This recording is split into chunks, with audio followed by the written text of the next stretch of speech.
తాకట్లో ఉన్న బంగారాన్ని విడిపించి ఆ రోజున మార్కెట్ ధర కట్టి మిగిలిన డబ్బును మీకు అందిస్తుంది కొమ్మూరి గోల్డ్.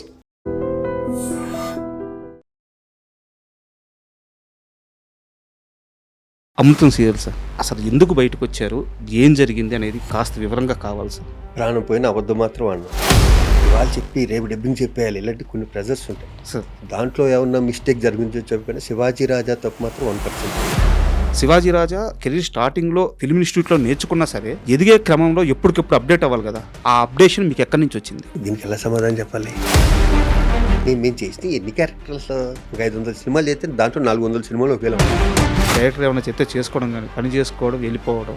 ఆ శ్రీకాంత్ గారు శ్రీహరి గారు వీళ్ళతో మాత్రం ఒక ఫ్రెండ్షిప్, అద్భుతమైన మనిషి అని చెప్పారు. నాకు తప్ప నా రాజు వెడ్స్ రాంబాయ్ చిన్న డైరెక్టర్, నేను అతను కూడా ఇంకేమైనా చేయనా నువ్వు 100% ఓకేనా అతను కూడా అడుగు. ఇందాక శ్రీకాంత్ గారిని ఎందుకు పక్కన పెట్టమన్నానంటే అదేం స్నేహం సార్. మా మదరో మా అత్తగారో తెలీదు, కీ పడేశారు. ఇప్పుడు ఇంట్లోకి వెళ్తాను లేదు, నేను స్ట్రెచ్చర్ మీద తీసుకొచ్చా దీని మీద, ఈ పక్క గేట్ ఎక్కి మనిషి అందదు, అక్కడి నుంచి పడితే అయిపోతుంది, 4వ వంతు వస్తున్నాయి ఉంది. శ్రీహరి గారు కానీ, దాసరి నారాయణరావు గారు కానీ, కోట గారు కానీ, ఇట్లా కొంతమంది ఆర్టిస్టులు చాలా పెద్దవాళ్ళు ఉన్నారు. వాళ్ళందరూ కూడా చనిపోయే ముందు వాళ్ళ చివరి రోజుల్లో ఎక్కువ కలవరిచ్చింది మిమ్మల్ని. మీరు చెప్పింది నిజం తెలుసా?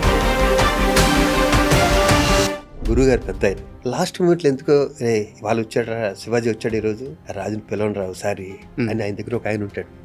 నేను కూడా ఆయనకే ఫోన్ చేసి వెళ్ళేవాడిని, ఒక 5 నిమిషాలు చూసి వెళ్ళిపోవాలంటే పడుకున్నారంటే ఏం పర్లేదు ఏముంది, నేను రామోజీ ఫిలిం సిటీకి వెళ్తున్న రూట్ అదే అని చెప్పి ఈ రూట్ వెళ్తూ చూస్తే అద్దంలో పడుకుని అద్దంలోంచి హాస్పిటల్కి వెళ్ళి అలా చూసుకుంటూ వెళ్ళిపోయాడు. వాడు ఫోన్ చేశాడు, శ్రీహరి ఫోన్ చేసి బాబా రారా ఒకసారి అన్నాడు. అవును, వెళ్ళి తన దగ్గర కూర్చున్నాను, ఒళ్ళో కూర్చోబెట్టుకుని హ్యాక్ చేసుకుని చెప్పాడు 2 నిమిషాలు. గమ్మత్తైన ఇది ఉంటుంది తేజస్సు, అది నేను శ్రీహరి దగ్గర చూశాను. చిరంజీవి గారు సహాయం చేయడానికి రెడీగా ఉన్నారు, ఆయన చెయ్యి ఎప్పుడు సహాయం చేయడానికి రెడీగా ఉంటుంది. ఆయన చుట్టూ మీలాంటి వాళ్ళు ఎవరైనా ఒక 3-4 ఉండి దాసర్ గారి స్థానం భర్తీ అయిపోయింది కదా, ఎందుకు అది జరగట్లేదు? దాసర్ అంటారు ఫస్ట్ నుంచి అలాగే ఉన్నాడు ఆయన, మద్రాసు నుంచి అలాగే ఉన్నాడు ఆయన. అసలు సార్ అది ఒక ఎరా, అది మనకు కావాల్సింది ఏంటి, ఆయన కలిసాడా లేదా అన్నది కాదు, ఆయన ద్వారా మనం హెల్ప్ పొందామా లేదా అన్నది కావాలి. మీరు చిన్నప్పటి నుంచి చిరంజీవి గారిని ఇన్స్పిరేషన్గా తీసుకొని ఇండస్ట్రీలోకి వచ్చాను అని చెప్పి చాలాసార్లు చెప్పారు. ఈ రోజు ఇక్కడ కూర్చున్న ఈ క్షణం వరకు కూడా ఆయన. సో మనం శ్రీహరి గారి గురించి మాట్లాడుకుంటున్నాం. ఆయన చనిపోవడానికి ప్రధానమైన కారణం ఏంటి? సరే ఒక స్టార్ అండి శ్రీహరి, అయ్యో అతనికి తెలీదా పాన్పరాకు తినాల, తనుకున్న ప్రెజరు తనుకున్న టెన్షన్ తనకు ఉండొచ్చేమో, నేను ఎక్స్పెక్ట్ చేయలేదు. శివాజీ గారు ఆడవాళ్ళు వేసుకునే బట్టల గురించి మాట్లాడారు, మరోవైపు దీనికి అనసూయ గారు వచ్చి యాడయ్యి ఆ వర్షం చెప్పుకుంటూ వచ్చారు. మీరు ఏం అబ్జర్వ్ చేశారు ఇక్కడ? నోట్లో నుంచి బయట మాట చాలా జాగ్రత్తగా, బట్టలు లేకుండా రోడ్డు పక్కన పడుకుంటారు కదా పాపం, లేని వాళ్ళు వీళ్ళను వాళ్ళందరికీ కప్పేసి వచ్చేస్తే ఈ పాప ప్రక్షాళన జరిగిపోద్ది, అది కూడా ఊరుకుంటారు. Hi, welcome to my show. పుండ్లున్న చెట్టుకే రాళ్ళ దెబ్బలు అంటారు. ఈరోజు మనతో శివాజీ రాజా గారు ఉన్నారు. ఆయనకి తగలని రాయి దెబ్బలేదు, ఇండస్ట్రీలో పడిన ప్రతిసారి నిలబడ్డారు. అయితే ఆయనకి తగిలిన చాలా రాళ్లలో ఆ రాళ్ళు శత్రువులకి ఇచ్చింది కూడా ఆయనే. సో ఆయన ప్రయాణం ఏదో మూవీ ఆర్టిస్ట్ అసోసియేషన్ అధ్యక్షుడిగానో లేకుంటే అక్కడ కొన్ని పదవులు చేయడమో ఇది మాత్రమే కాదు, 40 సంవత్సరాలకు పైగా నటుడిగా ఆయన చేయని పాత్ర లేదు. సో తెలుగు వారందరికీ ఆయన సుపరిచితమే. ఈరోజు శివాజీ రాజా గారు మనతో ఉన్నారు. ఆయన అడిగి ఆయన సినీ జర్నీ, అలాగే ఆయన సేవాపరంగా చేస్తున్న జర్నీ, అన్ని విషయాలు తెలుసుకుందాం. హాయ్ సార్, నమస్తే. నేను ఇంట్రోలో చెప్తూ మీకు కొన్ని రాళ్ళ దెబ్బలు తగిలినాయి అని చెప్పాను, అలాగే వాటిలో కొన్ని రాళ్ళు శత్రువులకు ఇచ్చింది కూడా మీరే అని చెప్పాను. ఒప్పుకుంటారా దాన్ని? ఒకటి గుర్తుంది, అది ఒకటి మాత్రం ఒప్పుకుంటా. సార్ ఓకే, ఇంకొక చిన్న విషయం సార్.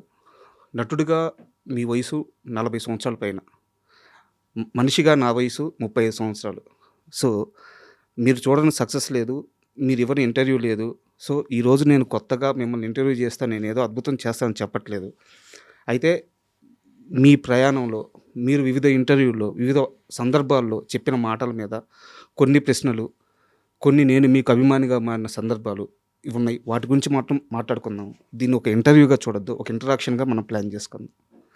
అలాగే ఇంటర్వ్యూకి వెళ్ళే ముందు సార్ నాకు మామూలుగా అలవాటు ఏంటంటే గెస్ట్ వచ్చినప్పుడు ఆ గెస్ట్తో నాకు ఒక ఫ్యాన్ మూమెంట్ ఉంటుంది. ఎందుకంటే మీలాంటి వాళ్ళందరినీ చూసే మేము ఇక్కడ ఉన్నామంటే ఏదో నేర్చుకొని ఇక్కడికి వచ్చామన్నమాట. సో మీ విషయంలో నా ఫ్యాన్ మూమెంట్ ఏంటంటే ఖడ్గం సినిమాలో ఆర్మీ ఆఫీసర్ క్యారెక్టర్ అనమాట. అంటే ఒక పెద్ద వర్షం పడతా ఉంటుంది, ఆ వర్షం రోజంతా పడుద్ది, కానీ ఒక మెరుపు వస్తుంది, అది ఒక సెకండ్ ఉంటుంది. ఆ రోజు ఇంపాక్ట్ తెల్లారు లేసిన తర్వాత అందరూ నిన్న ఒక పిడుగు పడిందిరా, ఒక మెరుపు వచ్చిందిరా అంటారు. ఖడ్గం సినిమాలో మీ క్యారెక్టర్ అటువంటిది. నాకు ఆ క్యారెక్టర్ చేస్తున్నప్పుడు కానీ, ఆ క్యారెక్టర్ మీకు కృష్ణవంశీ గారు చెప్పినప్పుడు కానీ, ఆ సందర్భంలో జరిగిన మాటలు కానీ, ఏదన్నా కొన్ని విషయాలు నాకు ఆ సీన్ గురించి కావాలి సార్. ఆల్రెడీ ఇంతకుముందు కూడా ఈ విషయం నేను చెప్పాను. సార్ కృష్ణవంశీ సినిమాలో నేను ఇంచుమించు చాలా సినిమాల వరకు నేను మెయిన్ క్యారెక్టర్లు వేస్తుంటా. సార్ ఎప్పుడైనా టక్కున ఫోన్ చేసి రే శివాజీ ఇది ఒక్కటే సీను నువ్వే చేయాలన్నప్పుడు ఈ సినిమా నేను ఫస్ట్ నేను చేయనన్నా. ఇంతకుముందు కూడా చాలాసార్లు చెప్పాను. ఖడ్గం నేను ఇంతకుముందు నీ దగ్గర మెయిన్ క్యారెక్టర్లు చేశాను చాలా. నేను వచ్చి ఒక 1 డే చేసి వెళ్ళిపోవటం అన్నది న్యాయం కాదని. సార్ నువ్వు ఒకసారి ఆలోచించరా ప్లీజ్, నాకు నువ్వు చేస్తే బాగుంటుంది అనిపించింది. ఈ ప్రకాష్ రాజ్ వీళ్ళు కూడా అటు చేయనంటుంటే ఎందుకు ఎన్నిసార్లు బతిమాలుతా ఉంటే లేదు ఈ క్యారెక్టర్ వాడే చేయాలి. తెల్లగట్ల 3 గంటలకు ఫోన్ చేసి 4 గంటల షూటింగ్ అన్నాడు. నేను వెళ్ళను నిజంగా, వంశీ కాబట్టి వెళ్ళా. ఓకే. అంటే వంశీ అంటే అంత ఇష్టం నాకు. సార్ 4 గంటలకి ఏదో సాంగ్ దొరుకుతుంది, ఎండింగ్ వచ్చి శాల్యూట్ కొట్టి వెళ్ళిపోతాను.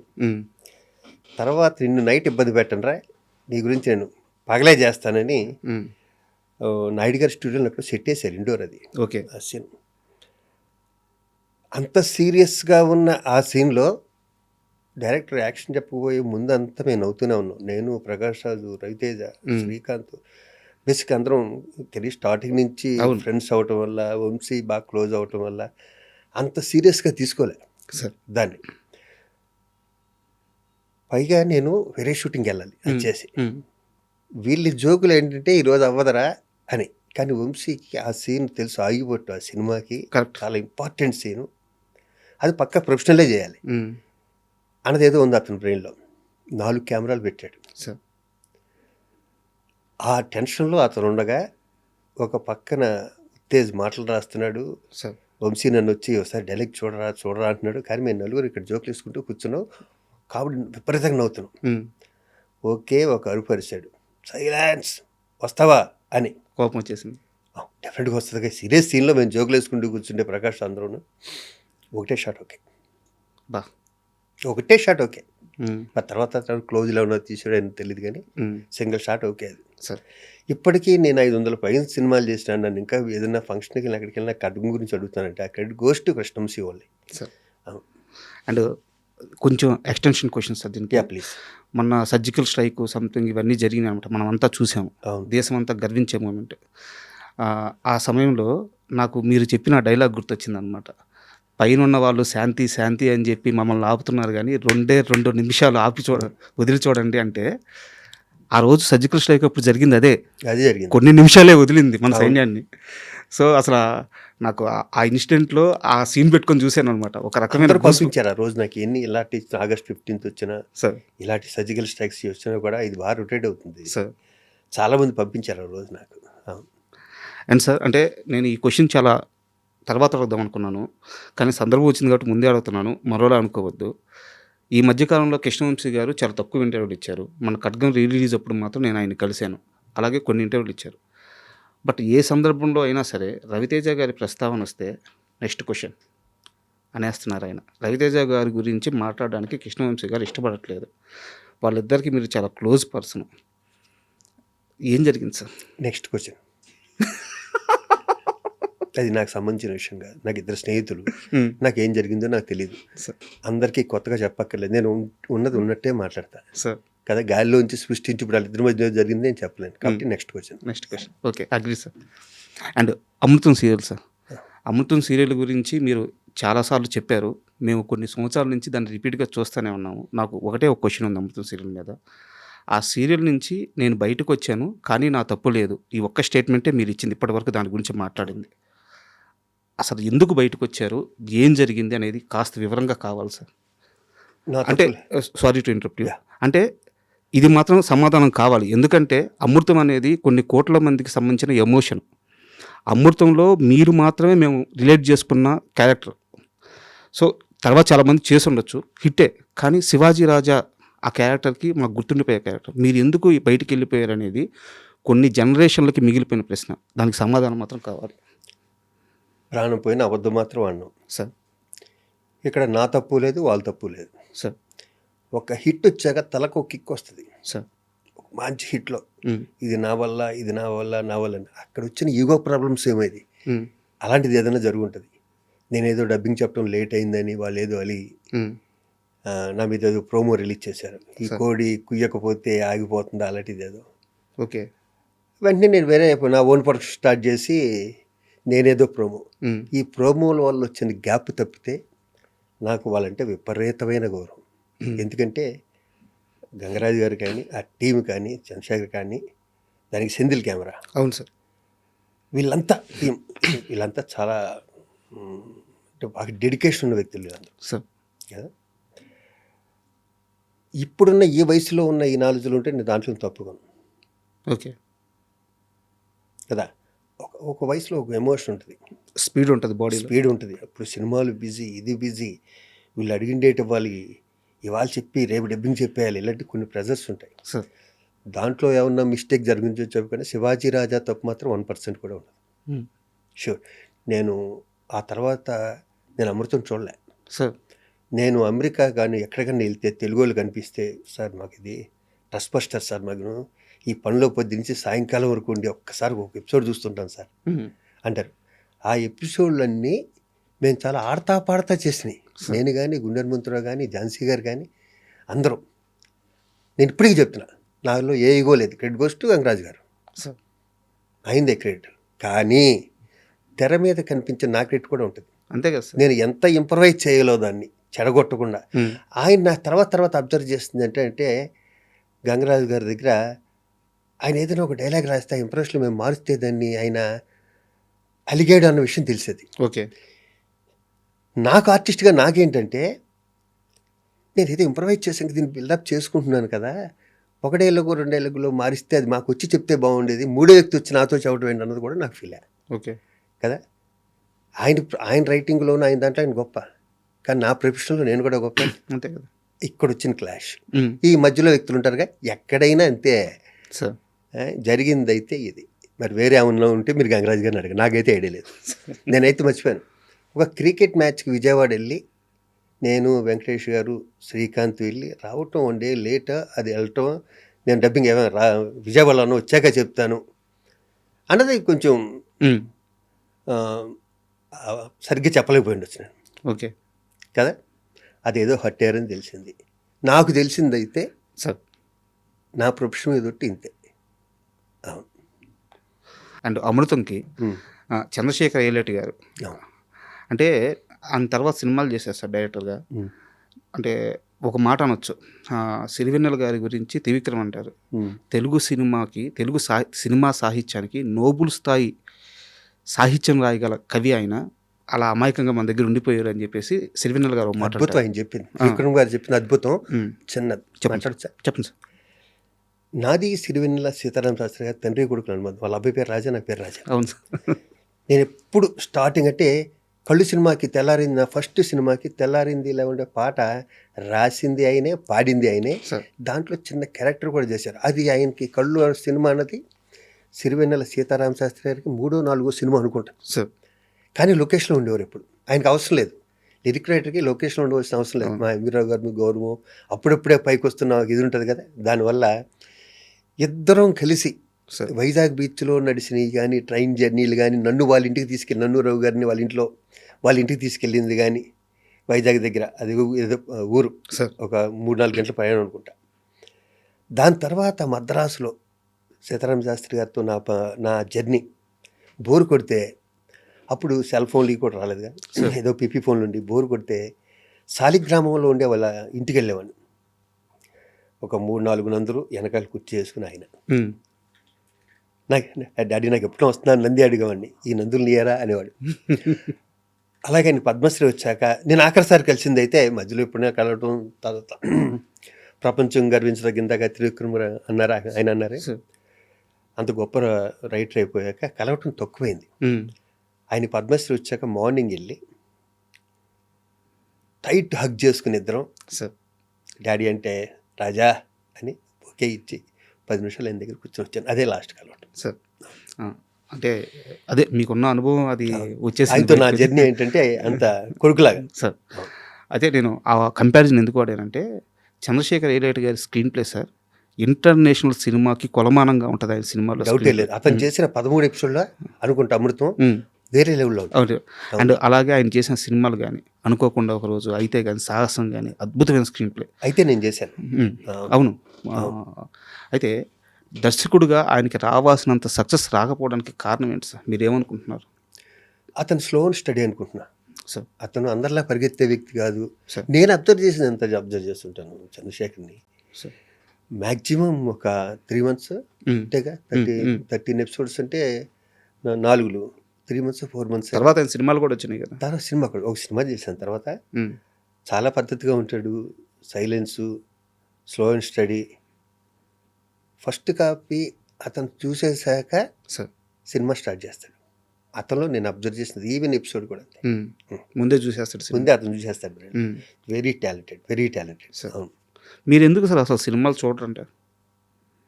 ఏమో మొన్న వచ్చి చూశాను ఇక్కడ. మొన్న చూశాను మధ్య 2 సినిమాలు చూశాను. అలాగా సార్.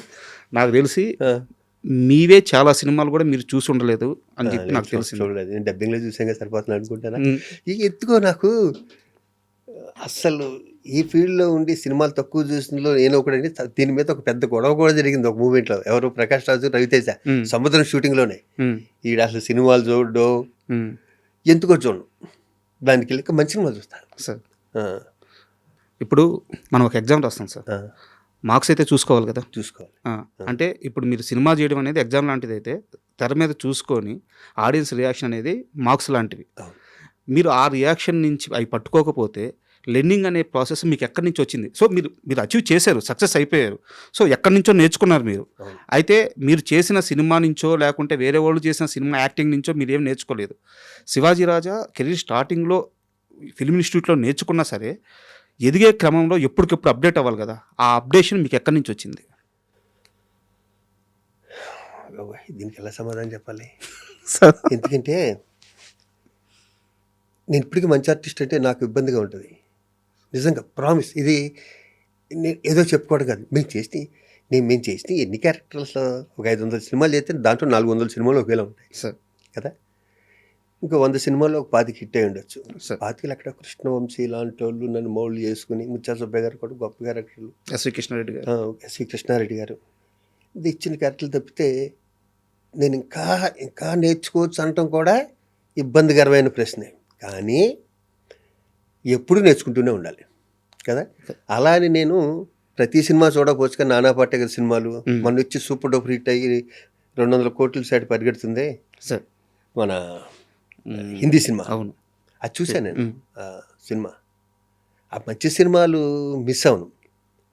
ప్రతి సినిమా చూడండి అంతే సార్. అవును, ప్రతి సినిమా చూడండి. మా శ్రీకాంత్ అన్ని సినిమాలు చూస్తాడు. శ్రీకాంత్ ఎక్కువ కంపల్సరీ చూస్తాడు. నేను అంటే తను ఇంట్లో కీపుకోవడం ఉండటం వల్ల మిస్ అవడు సినిమా. అవునవును. అండ్ కంటిన్యూటీగా వచ్చేలేకే ఒక ఫ్లో మిస్ అయింది సార్. అయ్యా అమృతం సీరియల్లో అంజీ క్యారెక్టర్ చేసిన గుండు హనుమంతరావు గారు సార్. ఆయన అంటే నేను కాస్త ఓపెన్గానే మాట్లాడుతున్నాను. ప్లీజ్. ఆయన కెరీర్ అంతా సినిమా పరంగా చూసుకుంటే వచ్చిన పేరు ఒక ఎత్తు అయితే ఓన్లీ అమృతం సీరియల్లో వచ్చిన పేరు ఒక ఎత్తు. అలాంటి పాత్రలో మీరు స్టార్టింగ్ నుంచి ఆయనతో కలిసి వర్క్ చేశారు. ఆ సక్సెస్ తీసుకునేటప్పుడు ఆయన ఆనందం ఎలా ఉండేది? ఎందుకంటే అంత పెద్ద సక్సెస్ ఆయన సినిమాల్లో చూడలేదు. చేశారు, చాలా క్యారెక్టర్లు చేశారు, బట్ ఇంత సక్సెస్ ఎప్పుడు సినిమాల్లో చూడలేదు ఆయన. ఎంత ఆనందంగా ఫీల్ అయ్యేవారు ఆయన? మా ఇద్దరు కాంబినేషన్ అలాంటిది సార్. హనుమంతరావుది నాది. విచిత్రం ఏంటంటే బయట కూడా మా ఇద్దరు అలాగే ఉంటాం సార్. బయట కూడా మా ఇద్దరు వెళ్ళి ఉంటానికి కారణం ఏంటంటే నా ఫస్ట్ పిక్చర్ కొలువులో యాక్ట్ చేశాడు తను. ఓకే. హనుమంతరావు న్యాచురల్గా ఫస్ట్ పిక్చర్ చేసిన ఆర్టిస్టులు ఉంటారు కదా, వాళ్ళ జర్నీ లైఫ్ లాంగ్ ఉంటుంది. వాళ్ళ జర్నీ ఎక్కువ ఉంటుంది. ఎందుకంటే ఫస్ట్ సినిమా కదా, అందరికీ కొత్త. కలిసి ఉంటాం. ఒకరు కొంచెం పెద్దగా ఏమవుతుందంటే కొంచెం ఒక 10 సినిమాలు చేశాక వేరే ఆర్టిస్టులు వచ్చినా కూడా కొంచెం దూరంగా ఉంటారు. రిలేషన్ ఇంత మెయింటైన్ అవ్వదు. నాకు ఫస్ట్ సినిమా చేసిన వాళ్ళందరూ ఇప్పటికీ ఫోన్ చేస్తుంటారు, ఉన్నవాళ్ళు మాత్రం. ఖచ్చితంగా సార్, ఆ ఫీల్ ఉంటుంది. అది హనుమంతరావు నాకు ఆ బాండ్ ఉంది ఫస్ట్ నుంచి. సార్ మీ ఇద్దరం బోల్డ్ అని సినిమాలు చేసాం. కృష్ణారెడ్డి గారి సినిమాలు ఒక 2 సినిమాలు చేస్తుంటాం మీ ఇద్దరం. కదా మా ఇద్దరు ఆ బాడీ లాంగ్వేజ్ది నాదేమో భీమవరం టైప్ ఆఫ్ టచ్, అతనిదేమో కృష్ణా డిస్ట్రిక్ట్ టచ్. చాలా సినిమాల్లో మా ఇద్దరితో ఉంటాయి. వాడితో చేయటం, నేను హనుమంతరావు చేయటం నేను చాలా కంఫర్ట్. సార్ అవునవును. అలాగే నా ఓన్ సీరియల్స్ అన్నింటిలో హనుమంతరావు చేశాడు, నా ఓన్ ప్రొడక్షన్ అన్నింటిలో హనుమంతరావు చేశాడు. అండ్ సినిమాల విషయానికి వస్తే సార్, కల్లు సినిమాతో హీరో అయ్యారు. హీరోగా సస్టైన్ అవ్వడానికి నాకు తెలిసి ఒక 4 నుంచి 5 సంవత్సరాలు లేదా ప్రయత్నించారు. కొన్ని ప్రయత్నాలు అయితే చేశారు మీరు. బొబ్బిల్ రాజా తర్వాత మీరు ఒక సపరేట్ ట్రాక్ తీసుకున్నారు. అంటే ఒక పెద్ద సక్సెస్ వచ్చింది బొబ్బిల్ రాజాతో ఆర్టిస్ట్గా, అంటే హీరోగా కాకుండా ఆర్టిస్ట్గా పెద్ద సక్సెస్ వచ్చింది. నిజానికి ఆ సక్సెస్ రాకుండా ఉంటే బాగుండేదే. ఇది చాలామంది అన్నారు ఈ మాట, ఇది చాలామంది అన్నారు మాట. కొత్తలో చాలా గ్యాప్ తర్వాత మీరు అంటున్నారు మాట. నాకు తెలిసి మీడియాలో ఎక్కడ నేను వినలేదు. మీ తోటోళ్ళు చాలా మంచి క్వశ్చన్ ఇది. మీరు ఇక్కడ గుర్తుపెట్టుకోవాల్సింది ఏంటంటే, శివాజీ రాజా అన్న వ్యక్తికి బ్యాక్గ్రౌండ్ లేదు సార్. మా ఇంట్లో ఎవ్వరు సినిమా ఫీల్డ్కి సంబంధించిన ఒక్కరు కూడా లేదు, తెలియదు కూడా వాళ్ళకి. సినిమాలు చూడటం తప్పితే నేనేదో అటు ఇటు తిరిగి ఏదో వర్కౌట్ కాకి వచ్చిన బాబతులో నేను ఒకరిని. చదువు అబ్బగా దబ్బగా అల్లరి చిల్లరగా తిరుగుతూ ఏదో ఒకటి దొరికిపోతుందా అని పట్టుకున్న తాడు దొరికింది ఇక్కడ. ఇలాంటి టైంలోనూ కొంచెం ఫైనాన్షియల్ ప్రాబ్లమ్స్ ఉంటాయి. నేను హీరో కళ్ళు తర్వాత నేను 8 నెలలు వెయిట్ చేశాను. వెయిట్ చేశాక హీరోగా ఛాన్స్ వస్తుందని. గుడ్డోడి సినిమాలు ఎన్నో వస్తాయి, 10 ఏళ్ళు కూడా వస్తుంది అంతే. నేను మళ్ళీ ఆ సినిమాలో నేను కళ్ళునే ఉండు కాబట్టి ఒక ఆర్ట్ ఫిల్మ్ ఏదైనా తీద్దాం భారతీ రాజా గారి దగ్గర నుంచి కవర్ వచ్చింది. కానీ పక్క వాళ్ళు ఎవరు ఏమన్నారంటే, దానికి నాకు తెలిసింది, ఇంతవరకు నువ్వు వేరే లాంగ్వేజ్ నుంచి తీసి రీమేక్ చేయలేదు కదా, ఇది ఎందుకు చేస్తున్నావు అంటే సినిమాకి పోయింది. లేకపోతే ఆ భారతీ రాజా గారి సినిమాలో చేసేవాడిని క్యారెక్టర్. రెండోది ఏంటంటే, నెలొచ్చే రోడ్డుకి మెస్ బిల్ కట్టాలి, ఇంటర్నెట్ కట్టాలి, బండిలో పెట్రోల్ పోయాలి కదా. ఇవన్నీ సక్రమంగా జరగాలంటే వచ్చింది క్యారెక్టర్ వచ్చినట్టు చేయాలి. నేను అప్పటికి గాంధీరాజు గారు నాతో విధాత అని సినిమా తీశారు, హీరో. కానీ దాని తర్వాత కూడా హీరో వచ్చింది. రాఘవేంద్రరావు దాంట్లో ఒంటరి పోరాటంలో విలన్ చేశాను నేను. ఎక్కడో గ్యాప్ వచ్చేది ఆ హీరోకి విలన్కి మధ్యలో. అంతవరకు నేను కామెడీ క్యారెక్టర్లు చేయలేదు. రామానాయుడు గారు సురేష్ ప్రొడక్షన్స్కి రమ్మని చెప్పి, ఈ మెయిన్ క్యారెక్టర్ బొబ్బిల్ రాజులోను శివాజీరాజుతో ఏందామంటే, అప్పుడు ఈవివి సత్యనారాయణ కూడా డైరెక్షన్ డిపార్ట్మెంట్లో ఉండేవాడు. మన నాయుడు గారి దగ్గర ఒక సినిమా కూడా అశోక్ కుమార్ ఏదో డైరెక్ట్ చేశారు, ముందు అనుకో తెలియదు. నన్ను పెట్టారు. పెట్టాక నాకేమవుతుందంటే, అక్కడ నాకు ఇమిటేషన్ రాదు. ఇంకొకరిని ఇమిటేట్ చేయటం అయితే అది ఒక కళ, సపరేట్ కళ అది. అవునవును. నాకు అది రాదు.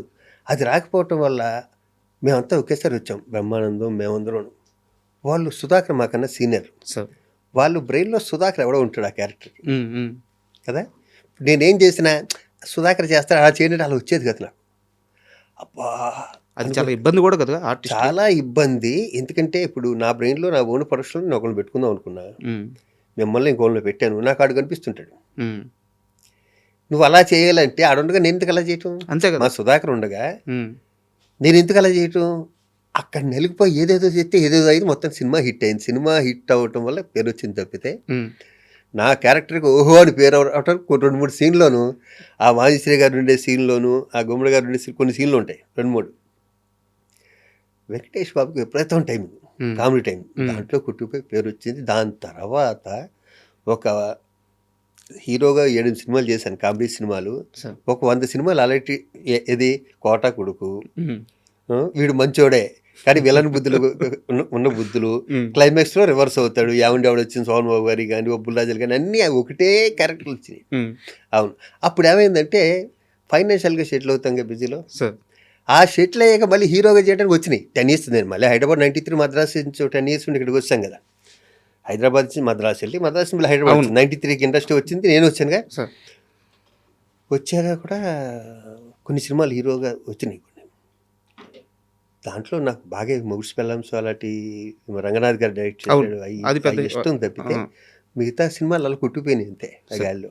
అవును. అండ్ మీరు ఇంటర్వ్యూకి వస్తున్నారని చెప్పి మా ఫ్రెండ్ అనిల్ అని ఒక అబ్బాయి అన్నాడు సార్. చిన్నప్పటి నుంచి LKG నుంచి ఇద్దరు ఇంటర్వ్యూ తీసుకోవద్దన్నాడు.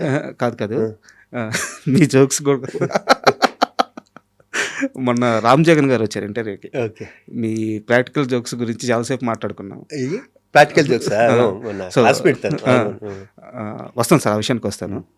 మా ఫ్రెండ్ వాడు కూడా మీలాగే అనమాట. రే ఆయన మొత్తం మీద ఇప్పుడు దాకా ఎన్ని రేపులు చేశారు అడగరా అన్నాడు. అంత ఇష్టం రేపులు మీ ఫ్రెండ్కి.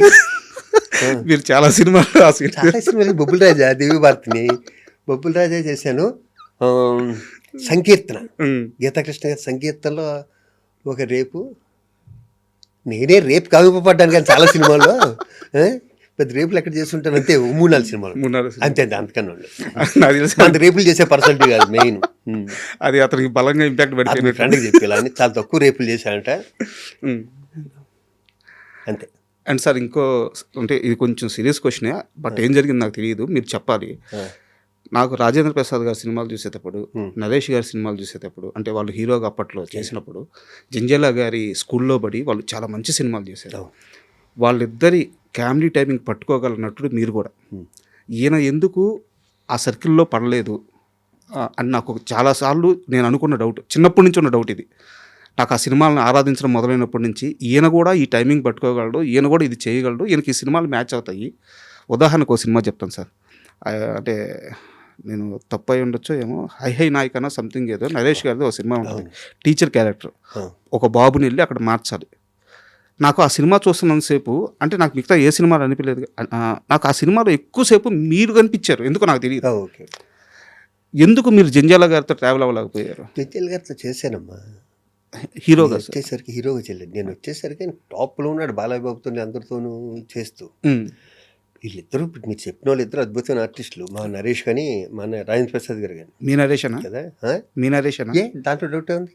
సరే మాట్లాడు. అసోసియేషన్ ద్వారా గొడవ ఉండొచ్చు, పర్సనల్ గాను ప్రొఫెషనల్ గాను మాత్రం మా ఇద్దరి మధ్యన గొడవ. ఓకే. అసోసియేషన్గా చాలా గొడవలు ఉండొచ్చు, అవును.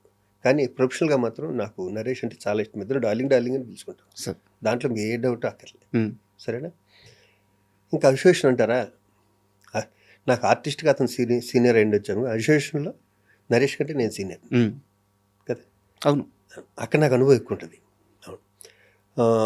ఇప్పుడు అమృతం ఉంది, నేను మానేసి నరేషే చేశాడు కదా. అలాగే కొన్ని సినిమాలు ఉంటాయి, నరేష్ చేయవలసినవి నేను చేస్తాను, కొన్ని నేను చేయవలసినవి నరేష్ చేసినవి కూడా ఉన్నాయి. అలాగే మా అన్నయ్య కూడా కొన్ని సినిమాలు ఉన్నాయి. మా శ్రీకాంత్ హీరోగా సినిమా సూపర్ గుడ్ వాళ్ళది నేను చేయాలి, ఇకపోతే ఒకటి అది రాజేంద్ర ప్రసాద్కి వెళ్ళింది, దాంట్లో కూడా నేను చేశాను వేరే వేరే క్యారెక్టర్. అలా ఇక్కడ ఉన్నట్లో షేర్ చేసుకోవటమే తప్పితే ఏముంటుంది. మీరు గమనించారా ఇక్కడ రీప్లేస్ కూడా అంటే మీ ముగ్గురు మధ్య అవుతున్నాయి. అవును, అంటే ఆ టైమింగ్ మేకర్స్కి కూడా అర్థమవుతుంది. దానికి కారణం నేను ఏమనుకుంటున్నానంటే, మీ ముగ్గురు నవ్వించగలరు, మీ ముగ్గురు కళ్ళనీళ్ళంట పెట్టించగలరు. కరెక్ట్ కదా. అందరు కమెడియన్స్ చేయలేరు, చాలా తక్కువ మంది, 50% కమెడియన్స్ మాత్రం చేయగలరు. ఇటు నవ్వించటం, అటు అవసరమైతే సెంటిమెంట్ పండించడం, మా ముగ్గురులోనే ఉండొచ్చు అది.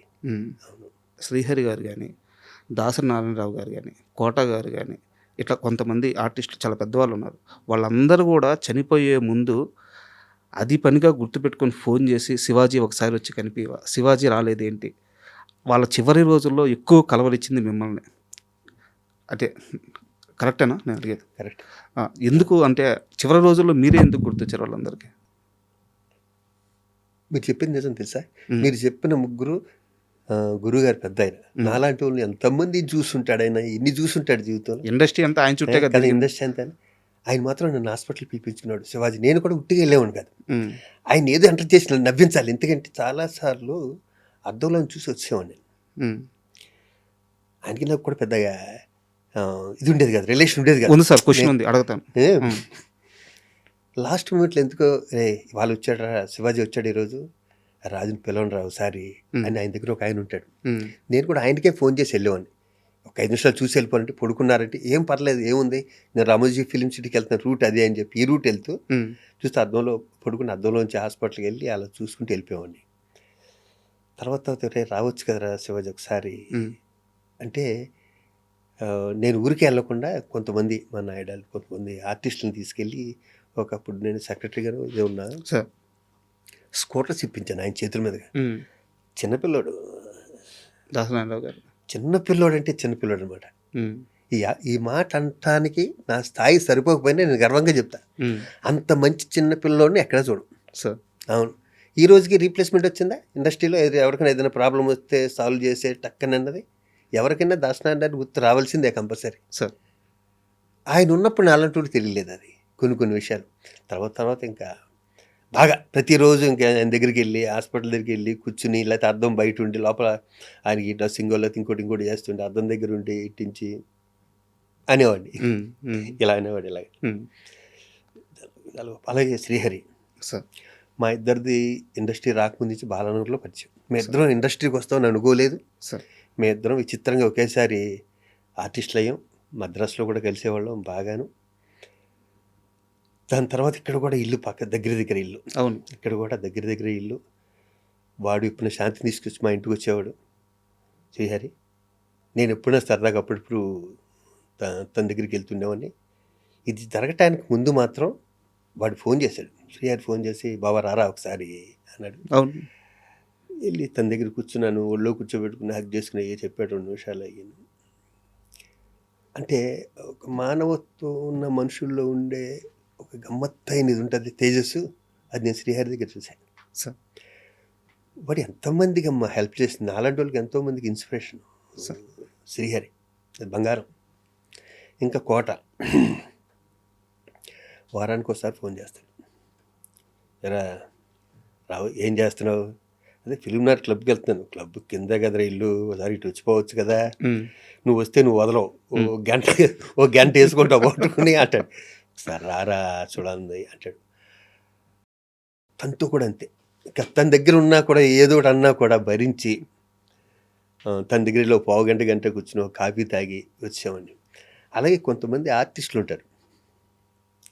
వాళ్ళు ఏమండి మమ్మల్ని కోటగారికి పరిచయం చేయరా అంటే, సపోజు సరిపోతా సినిమాలో షూటింగ్ జరుగుతుంటే మై మధుని ఇంకొకరు ఇద్దరు, సార్ మమ్మల్ని కోటగారికి పరిచయం చేయాలంటే కోట ఫోన్ చేసి, బాబాయ్ సాయంత్రం ఇంటికి వస్తాను, ప్రామిస్, రేపు ముందే చెప్తాను, కాఫీ పెట్టుంచుతాను, నువ్వు తాగలేదనుకో నువ్వు ఎన్ని రోజుల తర్వాత మళ్ళీ అదే కాఫీ ఇస్తా అనేవాడు.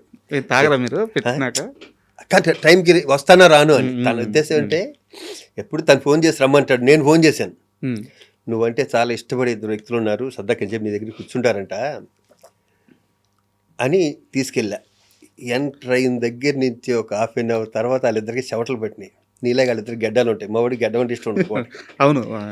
జస్ట్ ఆ అరగంటలో వాళ్ళకి కన్నీళ్లు తప్పితే ఇంకేమీ లేవు. అవును. బయటకు వచ్చాక అయ్యో అలా తిట్టారేంటండి అన్న. నేను చెప్పాను కదా నీకు ముందేను, కోట వద్దు కోట తిట్టకోట నువ్వు అంటే ఇష్టం, ఉండరా నువ్వు ఈ గడ్డం పెడితే ఫేస్ ఇంతే కనిపిస్తుంది. ఎక్స్ప్రెషన్ ఆర్టిస్టులు కదా, వీళ్ళ ఎక్స్ప్రెషన్ కనిపించదు, ఇంత ఫేస్లు ఏంటి వీళ్ళు ఉంటే మిమ్మల్ని కూడా తీసుకెళ్ళామండి. సరదా దిగిపోయేది. అంటే ఆర్టిస్ట్ ని అన్నారు ఇందాక, మీరు నేర్చుకోవడం అని అన్నారే, నేను కోట దగ్గర నేర్చుకున్నా ఇంప్రూవేషన్ చేయటం అన్నది. ఇందాకన్నారే ఎదుగుదల అని. ఎదుగుదల అంటే జగ్గ గారితో చేసా, గుమ్మడి గారితో చేసా, వీళ్ళందరితో చేసాం కదండి. ఎక్కడో అబ్జర్వ్ చేస్తాం. ఇక్కడ నాగేశ్వర గారితో చేసాం, కృష్ణ గారితో పోలిన సినిమాలు చేసాం కదా, సౌండ్ గారితో. వాళ్ళు ఓన్లీ అబ్జర్వ్ చేయటమే. ఆ ప్రశ్నకి సరైన అంటే నేను సాటిస్ఫై అయ్యే సమాధానం ఇప్పుడు దొరికింది సార్. అది మీరు ఇందాక అడిగారు కదా, వీళ్ళని చూసిన ఇన్స్టిట్యూట్లో నాకు ఎంత నేర్పిస్తారు? అవును, అన్నీ ఇన్స్టిట్యూట్లో ఒక యాక్టింగే కాదు, నా బ్యాచ్లో ఇది నేర్చుకోవడానికి లేదు అన్నది లేదు. మా మస్తు ఉన్నారు సార్, ఇది నేర్చుకోవడానికి అన్నీ నేర్పించారు. కారు డ్రైవింగ్ దగ్గర నుంచి స్విమ్మింగ్ దగ్గర నుంచి కర్రసాము, కత్తిసాము, కరాటే, బాక్సింగ్, జిమ్ము, ప్రతీది. ఒళ్ళు హోనం అయిపోయేది. మేము 23 మంది అయితే లాస్ట్ 16 మంది మిగిలారు. అంత కష్టపడ్డాం. ఈ 40 ఏళ్ళు ఉండటానికి ఇన్స్టిట్యూట్ పునాది కూడా మా మస్తుండాన్ని కూడా ఇప్పుడు గుర్తు చేసుకుంటాం. మా దేవదాస్ కనకాలు కానీ, లక్ష్మి గారిని, వీళ్ళందరూ. అవును సార్, ఇప్పుడు ముగ్గురు గురించి మనం మాట్లాడుకున్నాం కదా, వీళ్ళ ముగ్గురితో మీకు ఒక సందర్భం ఉంది. ఆ సందర్భాల గురించి మాట్లాడుకున్నాము. అయితే దానికన్నా ముందు ఒక క్వశ్చన్ ఉంది సార్. ఇప్పుడు మీరు ఒక మాట అన్నారు, నేను సాయం చేయాలంటే నా ఇంటికి గేటు ఎప్పుడు తెలిసి ఉంటుంది, లోపలికి వచ్చి నన్ను కలవచ్చు అని చెప్పేసి. మీరు ఇందాక ఒక మాట అన్నారు, దాసన్ నారాయణరావు గారు లాగా ఎవరన్నా చేయగలిగితే అసలు అసాధ్యం, రీప్లేస్మెంట్ జరగలేదు ఇప్పుడు దాకా అని చెప్పన్నారు. ఇదంతా ఎందుకు జరిగింది సార్? యాక్సెసిబిలిటీ. నీడున్న మనిషికి మీరు అంత యాక్సెసిబిలిటీ ఉన్నారన్నమాట. అయితే ఇక్కడ నా క్వశ్చన్ ఏంటంటే, గతంలో మీరు మాట్లాడుతూ ఇండస్ట్రీ పెద్ద చిరంజీవి గారు ఆ స్థానాన్ని భర్తీ చేశారు, ఆయన ఆదుకుంటున్నారు అని చెప్పి అన్నారు. 100% కరెక్ట్. బట్ చిరంజీవి లాంటి వ్యక్తికి చిన్న నీడున్న వాళ్ళు కలవలేరు కదా సార్. అవును. సో ఆ యాక్సెసిబిలిటీ ఉండే ఆ స్టార్డమ్ ఉండి ఆ ఆరా ఉండి ఒక దాసరి నారాయణరావు లాంటి మనిషిని ఇండస్ట్రీ ఎందుకు మళ్ళీ క్రియేట్ చేసుకోలేకపోయింది? మెగాస్టార్ చిరంజీవి గారే. ఆయన చేయట్లేదు అనుకుంటున్నారు మీరు? ఆయన కరోనా ఆయన చేసే గొప్ప పనులన్నీ నాకు తెలుసు సార్. కదండి. అసలు ఆయన్ని వేలెత్తి చూపించే అర్హత ఎవరికీ లేదు. ఆయన చేసే గొప్ప పనులన్నీ నాకు తెలుసు. నేను అనేది యాక్సెసిబిలిటీ సార్. చిరంజీవి గారు దొరకరు కదా. అంటే దాసరి నారాయణరావు గారి దగ్గరికి వెళ్ళినంత ఈజీగా చిరంజీవి గారి అది దగ్గర కదా. ఆ, ఇక్కడ ఒకటి ఉంది సార్. అదే చిరంజీవి గారు నాకు ఫోన్ చేసి హనుమంతరావు కష్టాల్లో ఉన్నాడు, పొట్టి వీరయ్య కష్టాల్లో ఉన్నాడు, సూర్య గారు మా తల్లి ఆవిడ టీవీలో చూసి ఆయనతో చెప్తే ఆయన అప్పటి టీవీ చూడాల్సిన పర్లేదు, ఆయన 24 hours బిజీగా ఉంటాడు ఆయన సార్. చిరంజీవి గారు. ఆవిడ చూసి చిరంజీవి గారితో చెప్తే నన్ను పిలిచి ఇంటికి పిలిచి, శివాజీ ఈ 2 లక్షలు పొట్టి వీరయ్యకి ఇచ్చాయి, ఈ 2 లక్షలు హనుమంతరావుకి ఏదో హాస్పిటల్లో ఉన్నాయంట, ఇవి ₹1,00,000 వాళ్ళకి. ఆయన ఇవ్వక్కర్లేదు కదా, ఆయన డబ్బే కదా మా చేతితో తీసుకెళ్ళి ఇచ్చింది. అంతే కదా కదా. అంటే ఆయన కలవటం కష్టం అనుకున్నా కూడా ఆయన ఇండస్ట్రీని 24 క్రాఫ్ట్స్ని అబ్జర్వ్ చేస్తున్నాడు అన్న దాని గురించి చెప్పాను.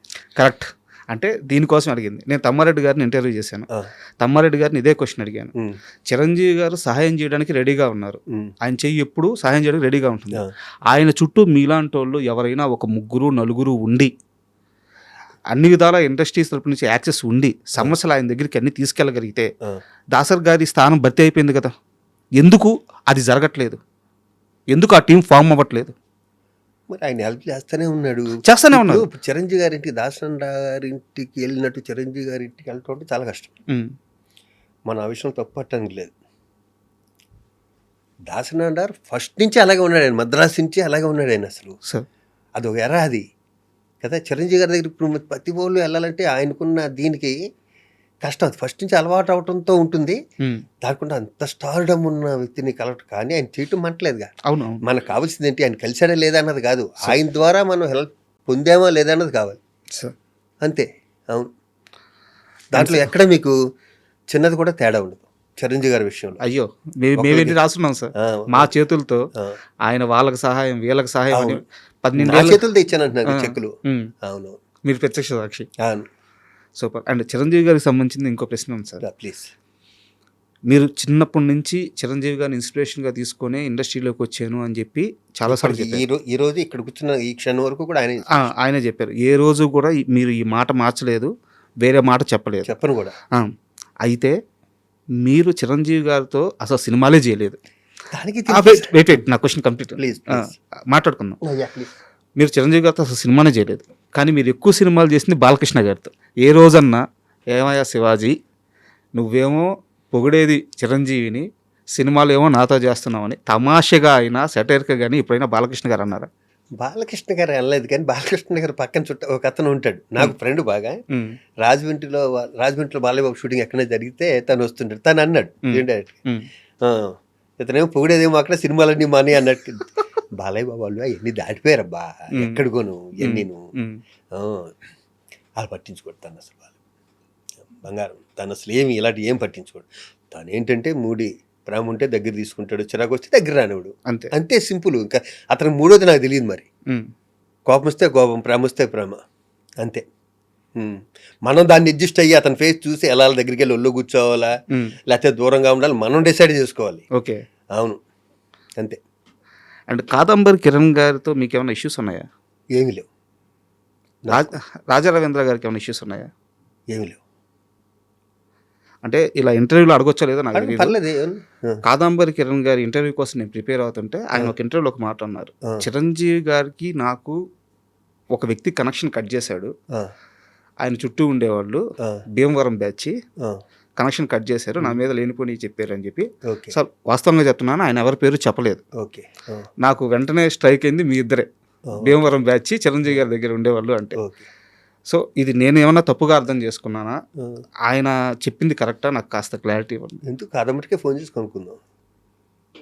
నేను చిరంజీవి గారి దగ్గరికి వెళ్ళి ఇంకోటి కంప్లైంట్ చేసే అంత ఓపిక నాకు లేదు ఫస్ట్, అంత టైము ఓపిక ఆయనకి లేదు. నెంబర్ 1. నేను కన్నా కోపం వస్తే నేనే డైరెక్ట్గా అడుగుతాను తప్పితే, పైగా కాదంబరి కిరణ్ కుమార్కి నాకు ఏముంటాయి, నన్ను బావ అంటాడు మొదటి నుంచి. కదా, అతను సంఘసేవ చేస్తుంటాడు అవును, హ్యాపీగా, అతని అవును. పనులు అతను ఉంటాడు, నా పనులు నేను అవును, ఉంటా. అవును. పైగా ప్రత్యేకించి నేను కాదంబరి కిరణ్ కుమార్ గురించి నేను టైం వేస్ట్ చేసుకుని చిరంజీవి గారు మెగాస్టార్ ఆయన టైం వేస్ట్ నాకు వీళ్ళు చెప్పని అవసరం నాకైతే లేదు. సార్ నేను 200% కాదు సార్ అపాన్ మై ప్రొఫెషన్, ఇతని గురించే కదా, ఎవరి గురించి ఎక్కడ కామెడీ. నేను కామెడీ చేస్తానేమో కానీ సరదాగా ఎంజాయ్ జోకులు, పర్సనల్ జోకులు వేసుకుంటాను కానీ నా ఫ్రెండ్ సర్కిల్లో సార్ ఇలాంటి దరిద్ర పనులు మాత్రం నేను చేయను. ఇలాంటి నీచమైన పనులు, దరిద్రమైన పనులు, ఒకళ్ళ గురించి ఒకరు చెవటాలు, ఇక్కడ చేయటాలు నాకు మంచితే నేను లాగి గోపు మీద దొబ్బుతా.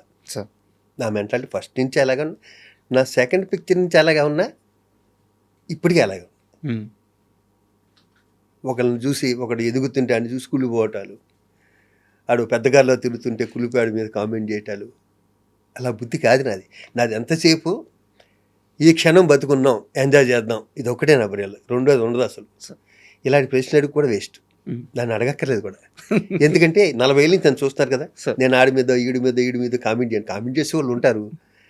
అల్టిమేట్గా ఏమవుతుందంటే నేచర్ మనల్ని ప్రతిది అబ్జర్వ్ చేస్తుంటుంది. అబ్బా మనం ఏంటో అనుకుంటాం, దేవుడు నమ్మక్కర్లేదు, ఎవరిని నమ్మక్కర్లేదు, నేచర్ అనేది ఒక దేవుడు అనుకుందాం మనం. అది ప్రతి వాడి గుణం అబ్జర్వ్ చేస్తుంటుంది నేచర్ రకరకాల రూపాల్లో. అది పంచభూతాలు అవ్వనండి, ఇంకోటి అవనివ్వండి, నేచర్ అనేది ఒకటి ఉంది కదా, అవును అవును. అది ప్రతి మనిషిని అబ్జర్వ్ చేస్తుంటుంది. నేను నమ్మేది అది కదా. ఇక్కడ ఎవడంత పాపాలు చేస్తాడు ఇక్కడే అనిపిస్తాడు హ్యాపీగా. కౌంటింగ్ అంతా ఇక్కడే, మొత్తం అంతా. ఆడు 1000 కోట్లు ఉండేవ్వండి, అసలు లేకపోనివ్వండి, ఎవరైనా చేయనివ్వండి, నోటు దోలు ఉండేవ్వండి, అన్నిటికీ ఇక్కడే శిక్ష ఉంటుంది వాడికి. అవును, అంటే నాకు క్లారిటీ వచ్చింది సార్. సారీ మిమ్మల్ని క్వశ్చన్. లేదు నేనైతే అలాంటి పనులు చేయనమ్మా. నేను నన్ను తిట్టినోడు కూడా నేను ప్రాముఖ్యంగా తీసుకుంటా. సూపర్. ఇందాక మనం ముగ్గురు గురించి మాట్లాడుకున్నాం కదా సార్. ముగ్గురు గురించి బాబాయ్, శ్రీహరి, ముగ్గురు గురించి ఒక క్వశ్చన్ ఉందని చెప్పాను. నేను ఫస్ట్ దాసర్ గారి గురించి అడుగుతున్నాను. 4వ వాళ్ళు కూడా ఉన్నారు, తెలంగాణ శకుంతల గారు. అడుగుతాను సార్, తెలుసు, అడుగుతాను. దాసర్ గారు లాస్ట్ రోజుల్లో చేతిలో చేసి శివాజీ రాజా ఇలాంటి వాడిని నేను ఇన్ని రోజులు దూరం పెట్టింది అని చెప్పి బాధపడ్డారు. అందరూ ఎదురుగుండా, నేను ఒక్కనే కాదు, నాతో పాటు ఇంకా ఆర్టిస్టులు ఉన్నారు. అసలు ఎందుకు దూరం పెట్టారు, ఏం జరిగింది మీ ఇద్దరి మధ్య?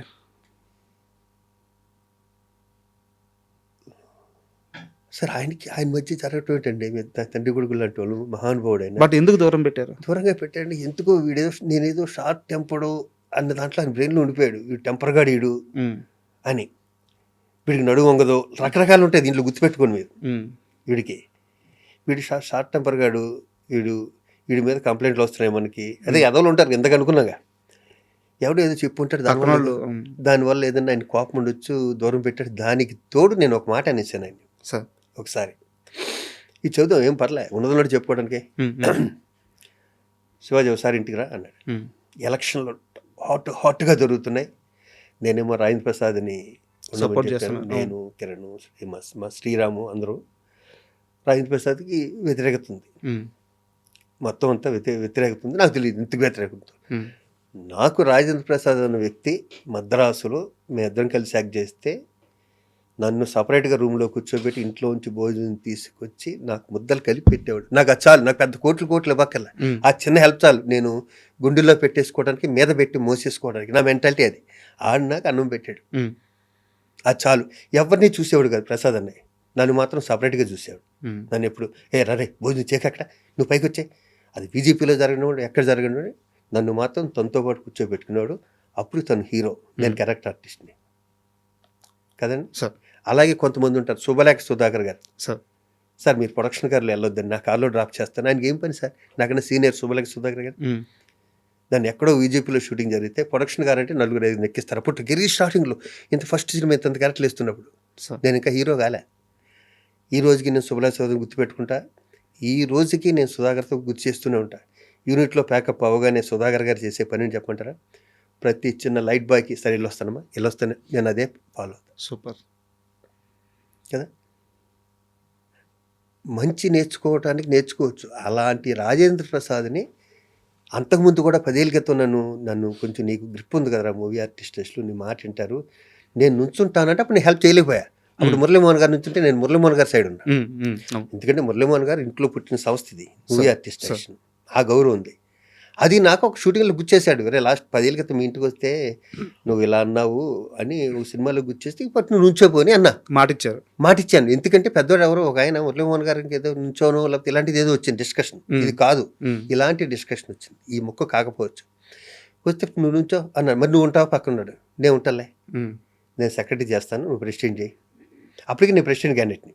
ఉమ్, వన్స్ అనౌన్స్ చేయగానే మొదలైందప్పా విపరీతమైన ఫోర్స్ నాకు. ఉమ్, దీంట్లో తప్పించుకునే వాళ్ళు తప్పించుకున్నారు, మా పక్కన వాళ్ళు రకరకాలు జరిగినాయి. ఉమ్, అవి వేస్ట్ చెప్పుకోవడం, ఎందుకంటే ఆ తప్పించుకునే వాళ్ళకి అంత గుర్తింపు కూడా లేదు. వచ్చారు నా మీద ఫోర్స్ వెళ్ళేది. ఆ టైంలో అటేపు జయసుధ గారు నుంచున్నారు నా మీద, మా బావని ఆలీ నుంచోబెట్టారు నా మీద. ఆలీ నేను ఆ చిన్నప్పుడు మేమిద్దరం విపరీతమైన యారా అనుకునే బ్యాచ్లో ఆలీ నేను ఒకడు. కట్టు ఆలీకి నాకు ఫోన్లు కట్టు. ఉమ్. జయసుధ గారు అంటే విపరీతమైన ఇష్టం నాకు. మీకు అభిమానం కదా అసలు అంటే. అసలు అభిమానం ఏంటి, ఎవరికి ఉండదు జయసుధ గారు అంటే అభిమానం. కళ్ళ ముందు వాళ్ళ బేటలు తెలిసిపోతున్నాయి ఇలాగ. ఆ టైంలో అది అంత హాట్గా ఉంది. పెద్దవాళ్ళందరూ నా మీద రివర్స్ అవుతున్నారు, ఉంటే నువ్వు ఉండు అంటున్నారు, రకరకాలు చెప్తున్నారు. నాకేమో మాట ఇస్తే నన్ను అంటే చాలా ఇష్టం. నాకు రాజేంద్ర ప్రసాద్ అనే వ్యక్తి అంటే చాలా ఇష్టం. నేను ఆ ముక్క మీద ఉండిపోయాను. సర్లే ఆయన నిలబెట్టాం కదా, పోనీ మనం పక్క వెళ్ళిపోదామా, పోనీ ఈ ఫోర్స్ తట్టుకోలేకపోతున్నాను, చాలా కష్టంగా ఉంది అనుకున్న టైంలో పెద్ద దాసనారాయణ దగ్గర ఫోన్ వచ్చింది. ఓకే. నన్ను ఇంటికి రమ్మంటున్నారండి. కూర్చున్నారు. శివాజీ ఇంకేంట్రా, ఏం జరుగుతుందన్నాడు. ఏం లేదన్నా, మాట ఇచ్చాను. ఏం లేదు గురుగారు, మాట ఇచ్చాను, నేను ఇంకా మాట మీద ఉండిపోతానండి. అది కదా ఇంకోసారి ఆలోచించు, నువ్వు ఉంటావో పోనీ అన్నారు. నేను ఉండేవాడిని అయితే నేను అన్నయ్యతో నిలబెడతానండి, నేనే ఉండేవాడిని కదా. సరే ఒక్కసారికి వదిలేండి సార్, మీరు కాల్ పట్టుకుంటాను ప్లీజ్ సార్. గురుగారు నేను రింగ్ రోడ్లో తిరిగి మళ్ళీ మీ దగ్గరికి వచ్చానేనండి, అందరినీ తిరుగుతున్నాను నేను అన్న. అనగానే ఎందుకో అలా చూసేసరికి పైన జయసుధ గారు, ఓకే, ఇంకా 4-5 మా ఆపోజిట్ దాంట్లో ఎవరున్నారో వాళ్ళు కనిపించారు. సార్ నేను వస్తాను సార్. ఏంట్రా మాట్లాడుకున్నా, నేను వస్తాను సార్. సార్ పైన వాళ్ళు ఉండగా మీరు నన్ను పిలిపించడం అనేది నాకు నచ్చలేదు సార్, వచ్చినప్పుడు నేను అంటే ఇష్టం. ఇంతే, ఇదే జరిగింది. పైన వాళ్ళందరినీ పెద్దోళ్ళు పెట్టుకుని మీరు నన్ను ఇక్కడ పిలిపిస్తే నాకు నచ్చలేదు గురుగారు, ఇది నేను ఇంతేనండి అని వచ్చాను. దాని తర్వాత చిన్న గ్యాప్. ఓకే.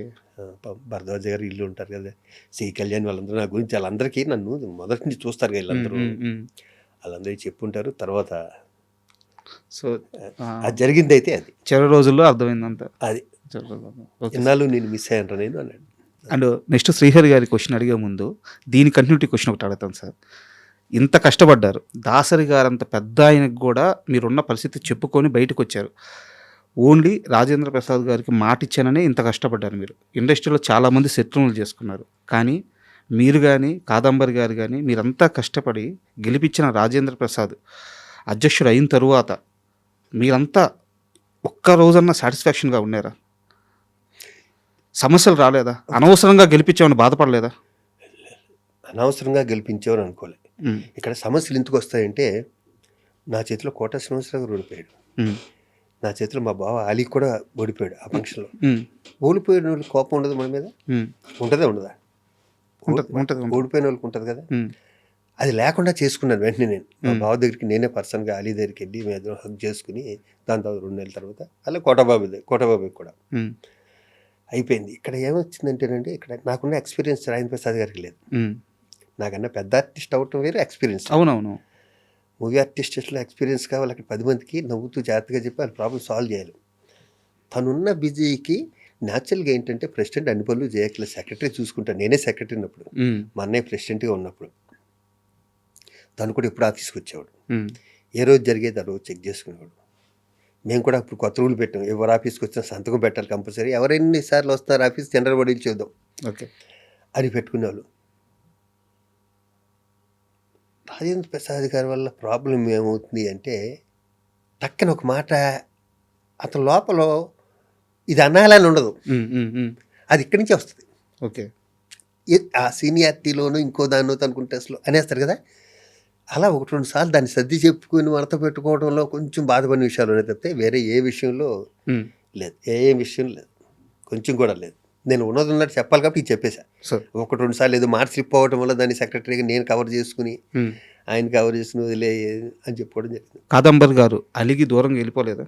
నాకు తెలియదు సార్, మీరు కాదంబరిని అడగాలి. ఎందుకు చెప్పమంటారా? ఉమ్, అంత టెన్షన్లో ఉండి కాదంబరి ఈసీ మెంబర్ అనుకుంటప్పుడు ఉమ్, 18 మంది ఉంటారు ఈసీ మెంబర్. అవును 18 మందిలో ఎప్పుడు 10 మంది అలుగుతారు. ఎందుకు చెప్పమంటారా? ఉమ్, ఫారిన్ ఈవెంట్ జరిగితే మమ్మల్ని తీసుకెళ్ళని అంటాడు. ఉమ్, ఇవన్నీ ఇప్పుడు కాదంబరి కిరణ్ కుమార్ ఎందుకు కలిగాడు అన్నది నాకు అర్థం కాదు. ఎందుకంటే కాదంబరి కిరణ్ కుమార్ మూవీ ఆర్టిస్టేషన్లో ఉంటాడు, వేరే ఆర్టిస్ట్లో ఉంటాడు, అవును. తన సొంత దాంట్లో ఉంటాడు, అవును. ఇంట్లో ఉంటాడు. సార్ కాదంబరి కిరణ్ కుమార్ కూడా అలగటానికి ఛాన్సెస్ ఏముంటాయి చెప్పండి? ఏదో ఆయన బ్రహ్మాండ ప్రయారిటీస్, ఆయన ప్రయారిటీస్ సంథింగ్ ఏదో అక్కడ నన్ను భాగం చేయలేదనో, నా ఇన్వాల్వ్మెంట్ లేదనో, లేదా నచ్చని పనులు ఏమన్నా జరుగుతుంటే నచ్చని పోలు అసలు మూవీ ఆర్టిస్టేషన్లో ఏ ప్రెసిడెంట్ ఉన్నా ఉమ్, అక్కడ ఒక పైసా తింటానికి ఉండదండి. ఉమ్, మీరు గుర్తుపెట్టుకోండి. నా పగవాళ్ళు ఉన్నా కూడా నేను చెప్తా, ఉమ్. అక్కడ ఎవడో తింటానికి ఎవడైనా సేవ చేయాలి. కొంతమంది ఎక్కువ చేస్తారు, కొంతమంది చేయరు, కొంతమంది అస్సలు చేయరు. మరి మీరు లక్షలు తినేశారని నరేష్ గారు అన్నారుగా. ఇప్పుడు లెంపలేసుకుంటాడు కదా. తర్వాత తనే చెప్పాడు కదా, ఉమ్, దాని కమిటీ పెట్టారు, కమిటీలో అవును. ప్రెస్ మీట్ పెట్టారు. అవును. ప్రెస్ మీట్ అక్కడ ఏం జరగలేదు అన్నారు. జరగలేదంటే ఏమవుతుంది?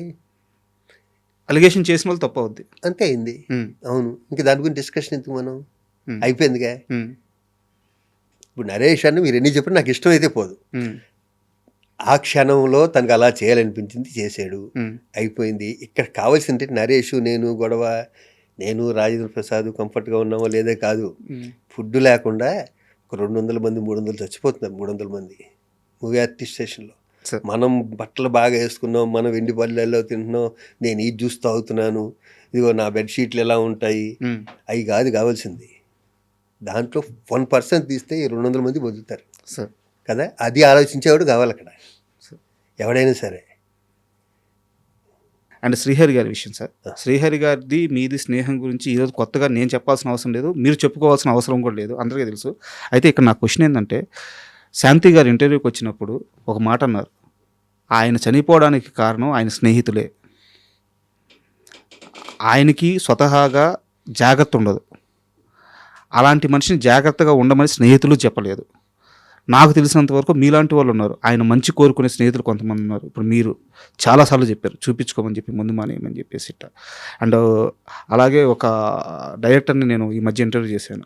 ఆయన ఏం చెప్పారంటే, కృష్ణరాజు గారు జాండీస్కి ముందిస్తారు, ఆయన దగ్గరికి వెళ్ళి తీసుకోమని చెప్పాను అని చెప్పారు. ఇలా మీరు మంచి చెప్పే వాళ్ళందరూ చెప్తూ వచ్చారు, కానీ ఆయనతో కూర్చొని తాగడము, ఆయన చేత తాపించడం, దీన్ని మాత్రమే ఎంజాయ్గా చూస్తే కొంతమంది బ్యాడ్ స్నేహితుల వల్లే ఆయన జాగ్రత్త తీసుకోలేక చనిపోయిన శాంతి గారు అన్నారు. నిజమా ఇది? ఫ్రెండ్స్ వాళ్ళంటే నేను నమ్మనండి.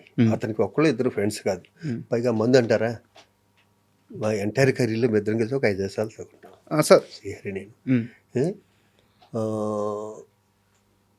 నేను పాన్ పరాకు మానేమనేవాడిని. ఓకే. బాబా వద్దురా పాన్ పరాకు ఉమ్, అనేవాడిని. తప్పితే సరే ఒక స్టార్ అండి శ్రీహరి, అయ్యో అతనికి తెలీదా పాన్ పరాకు తినాలా? తనుకున్న ప్రెజరు, తనుకున్న టెన్షన్ తనకు ఉండొచ్చేమో సార్. కదా. మనం చెవట నన్ను సిగరెట్లు చాలాసార్లు మానేమన్నారు ఉమ్, కదా. ఎవరు మానమంటే మానాలన్నది ఫిక్స్ అయింది, మానేసాను. తప్పితే ఉమ్, నేను విపరీతం కలిసేవాడిని 25 ఏళ్ళ క్రితం. 25 ఏళ్ళు నేను మానేసినాను. ఉమ్, అది ఇంకొక విషయం నాకు భరణి ఒకసారి చెప్పిన మాట ఎప్పుడు గుర్తొస్తుంది. ఎదుటి వ్యక్తి వ్యసనాలను మనం ఏలి పెట్టి చూపించామా, ఆ వ్యక్తి మనం దూరంగా పెట్టేస్తాడు. ఓకే. మనం నచ్చం. ఉమ్, ఒక వ్యక్తి ఒక వ్యసనం ఉంటే అతనే దెబ్బతిని అతనే మానేయాలి, లేకపోతే ఆడి ఇంట్లో పిల్లలు చెప్పాలి, లేకపోతే పిల్లలు చెప్పాలి, తల్లిదండ్రులు చెప్పాలి, గురువులు చెప్పాలి. తప్పితే ఉమ్, ఒక స్నేహితుడు అతను ఎత్తి చూపాడుగా, ముందు అతమట్లు మానేరంటే ఉమ్. ఆడి మందు కొట్టుడు మనం పిలవడం. మరి మీరెందుకు మానేశారు? ఒక్క మాటతో, ఒక్క ఒట్టుతో? చచ్చే అంతకుముందు కొన్ని 100 ఓట్లు అయినాయి. భలేవారు మీరు మరీ మంచోళ్ళ ప్రొజెక్ట్ చేయకండి. మరి చిరంజీవి గారికి మాట ఇచ్చిన తర్వాతే కదా. అదే అంటే అక్కడికి పీక్ వెళ్ళిపోయింది అనమాట. ఉమ్, అంతకుముందు మా మదర్ మీద, అందరి మీద, మా శ్రీకాంత్ అది ఎన్ని జరిగాకనో ఇది అయ్యింది. ఉమ్, ఫైనల్గా ఇంకా ఉమ్. చాలు అనుకున్న టైంలో ఆయన చేతిలో కొట్టేయడం వల్ల మానేశాను అది. అప్పుడు నాకు ఏమన్నా సరే మన నాకు కోపం వచ్చేది. ఉమ్. అవును. సో మనం శ్రీహరి గారి గురించి మాట్లాడుకుంటున్నాం. సో ఆయన చనిపోవడానికి ప్రధానమైన కారణం ఏంటి అంటే, ఇప్పటికీ కూడా చాలా ఉన్నాయి సార్. అంటే డాక్టర్లు సరిగ్గా ట్రీట్మెంట్ అంటున్నారు. నాకు తెలియదమ్మా నిజంగా. అది నాకు సడన్ సర్ప్రైజ్ ఇది. కానీ అప్పటికే చిక్కుపోయాడు మనిషి. ఉమ్, శాంతి పువ్వులో పెట్టుకుని చూసుకుంటుంది మరి తన్ని. అసలు అంటే హెల్త్ నెగ్లెక్ట్ చేశాడా? ఉమ్, హెల్త్ నెగ్లెక్ట్, బాంబే నుంచో ఢిల్లీ నుంచి వచ్చాడు, అప్పుడు సార్. అక్కడ ఉన్నాడు. హెల్త్ నెగ్లెక్ట్ చేశాడా? పెద్ద ఎంత పర్సనాలిటీ అసలు, కండలు తిరిగి అసలు నేను ఎక్స్పెక్ట్ చేయలేదు అది. నేను ఎక్స్పెక్ట్ చేయాలి. అండ్ నాకు ఇప్పుడు మీరు చెప్పారు కృష్ణరాజు గారి దగ్గరికి తీసుకెళ్ళండి, ఇది ఇస్తారన్నది కూడా చనిపోయాక తెలిసింది నాకు. ఓకే. మా బావ చనిపోయాక, శ్రీహరి చనిపోయాక అక్కడ మాటల్లో ఎలమన్నాం అని ఒకళ్ళు అంటున్నారు. వి సముద్ర గారు సార్ నాకు చెప్పింది, డైరెక్ట్గా వి సముద్ర గారు నాకు చెప్పారు ఆ మాట. ఆయన చెప్పారంట. సముద్ర డెఫినెట్గా చెప్పారు. సముద్ర క్లోజ్ కొంచెం, ఎంతమందికి డైరెక్టర్కి లైఫ్ ఇచ్చాడో. అవును. అండ్ మీరు ఒక ఇంటర్వ్యూలో మాట్లాడుతూ శ్రీహరిని వాడినట్టు నేను ఎవరిని వాడలేదు, బావా రారా ఒక వీళ్ళకి ఒక 50,000 కావాలంటే రాసి ఇచ్చేసేవాడు అని చెప్పారనమాట. శ్రీహరినే కాదు, నా ఫ్రెండ్స్ అందరినీ నేను ఇస్తూ, నా ఫ్రెండ్స్ గ్యాంగ్ ఉంటుంది అందరినీ మొత్తం. ఇప్పుడు ఈసీ మీటింగ్కి ఒకసారి బావ రారా అంటే షూటింగ్ రా ఒకసారి వచ్చి వెళ్ళిపోరా అన్న. ఏ అంటే 2 వ్యక్తులు గుంట్లో బాలే. మాలో బిజీ ఎవరు, మాలో ఎక్కువ తీసుకునేది ఎవరు అంటే శ్రీహరే. శ్రీహరే ఎక్కువ తీసుకునేవాడు. అందుకే బావ రే ఈడుకో 25,000 రా, ఈడుకో 25,000 రా, రే దీనికి ఇంటికి వచ్చి తీసుకెళ్ళవచ్చు కదా నన్ను ఇప్పుడు ఈసీ మీటింగ్ పిలిచి షూటింగ్లో అనేవాడు పాపం దాన్ని బాగా. నేనంటే కాదండి, నేనంటే న్యాచురల్ కాదండి అసలు. అవునవును. అండ్ కోట గారి విషయానికి వస్తే సార్, కోట గారు చాలా బాధపడుతూ మీరు ఒక పొజిషన్లో ఉన్నారు, మీకు ఒక లెటర్ రాస్తే మీరు అంతే స్థాయిలో ఆయనకి, అంటే అది భీమవరం సెటైర్ ఏమో నాకు తెలియదు అది, నువ్వు ముందు సరే ఏం జరిగిందో మీరు చెప్పండి. ప్రెసిడెంట్ అయ్యా, ప్రమాణ స్వీకారం చేసి డిజిటల్ లెటర్ ఉంది అక్కడ. ఫస్ట్ లెటరే ప్రతి ఆఫీసర్ వచ్చారు లెటర్ కోటగారు రాశారంటే చదివాను. గౌరవనీయులు అదే దెబ్బ కొట్టింది ఫస్టే నన్ను. మన ప్రెసిడెంటే తను ఒక విధంగా పిలుస్తాడు కదా నన్ను, ఎరా శివ అనేది పిలుస్తాడు కదా. ఇక్కడ గౌరవనీయులైన ప్రెసిడెంట్ శివాజీ రాజా గారికి, అయ్యా పరభాషా నటులు వచ్చి మా మీద ఇక్కడ ఎక్కి తొక్కేస్తుంటే మీరు ఏంటి కాదు, గంట కూడా అవ్వలేదు నేను అయ్యి వచ్చి పరనట్లు వచ్చి తమిళ నుంచి అక్కడి నుంచి ఎక్కించి వచ్చేస్తానంటే నేను, అయ్యా ప్రముఖ నటులు కోటా శ్రీనివాసరావు గారికి హృదయపూర్వకంగా నమస్కరిస్తూ, శివాజీ రాజా రాయనది మీరు కూడా తమిళ్లోను కన్నడలోను మానేస్తే వాళ్ళు కూడా మనం చూద్దాం సార్, ముందు మీరు అది మానేయండి అన్నాను. ఫోన్ చేశాడు. నేను ఇది ఎక్స్పెక్ట్ చేయలేదురా, ఎక్స్పెక్ట్ చేస్తుంటే నీకు లెటర్ రాసేవాని కాదు అన్నాడు. మనం వెళ్ళి ఆ లాంగ్వేజ్లో ఇప్పుడు లేదమ్మా, అది ఆ లాంగ్వేజ్ ఈ లాంగ్వేజ్ ఉన్నప్పుడు లేదు. మన వాళ్ళు హ్యాపీగా హిందీలో చేస్తున్నారు, మలయాళం కన్నడ బెంగాల్ అన్ని సినిమాలు చేస్తారు మన వాళ్ళు వచ్చేస్తున్నారు. ఇప్పుడు దీన్ని ఎవరు ఏం చేయలేరు. ఇప్పుడు తెలుగు ఇండస్ట్రీ అనేది ఇండియాలో నెంబర్ 1 పొజిషన్లో ఉంది అంటే హిందీ వాళ్ళు రావాలి, అందరు రావాలిగా, అంతే. దీన్ని ఇప్పుడు అసలు ఆ టాపిక్ మాట్లాడకూడదు కూడా ఇప్పుడు మనం. అవును. అండ్ మీరు ఇందాక మాట్లాడుతూ తెలంగాణ శకుంతల గారి గురించి చెప్పారనమాట. అదే వీళ్ళు ముగ్గురు చెప్పినట్టే ఆవిడ బ్యాంకాక్ వెళ్ళింది షూటింగ్. బ్యాంకాక్ షూటింగ్ వెళ్ళాక ఆవిడకి హార్ట్ అటాక్ వచ్చింది. డబ్బుల్లో చిన్న ప్రొడక్షన్, హాస్పిటల్లో ఉంది. నాకు అంతంత మాత్రం ఇంగ్లీషు, వాళ్ళకి అసలు ఇంగ్లీషే రాదు అక్కడ. బ్యాంకాక్ డాక్టర్స్కి వాళ్ళకి వెళ్ళిను.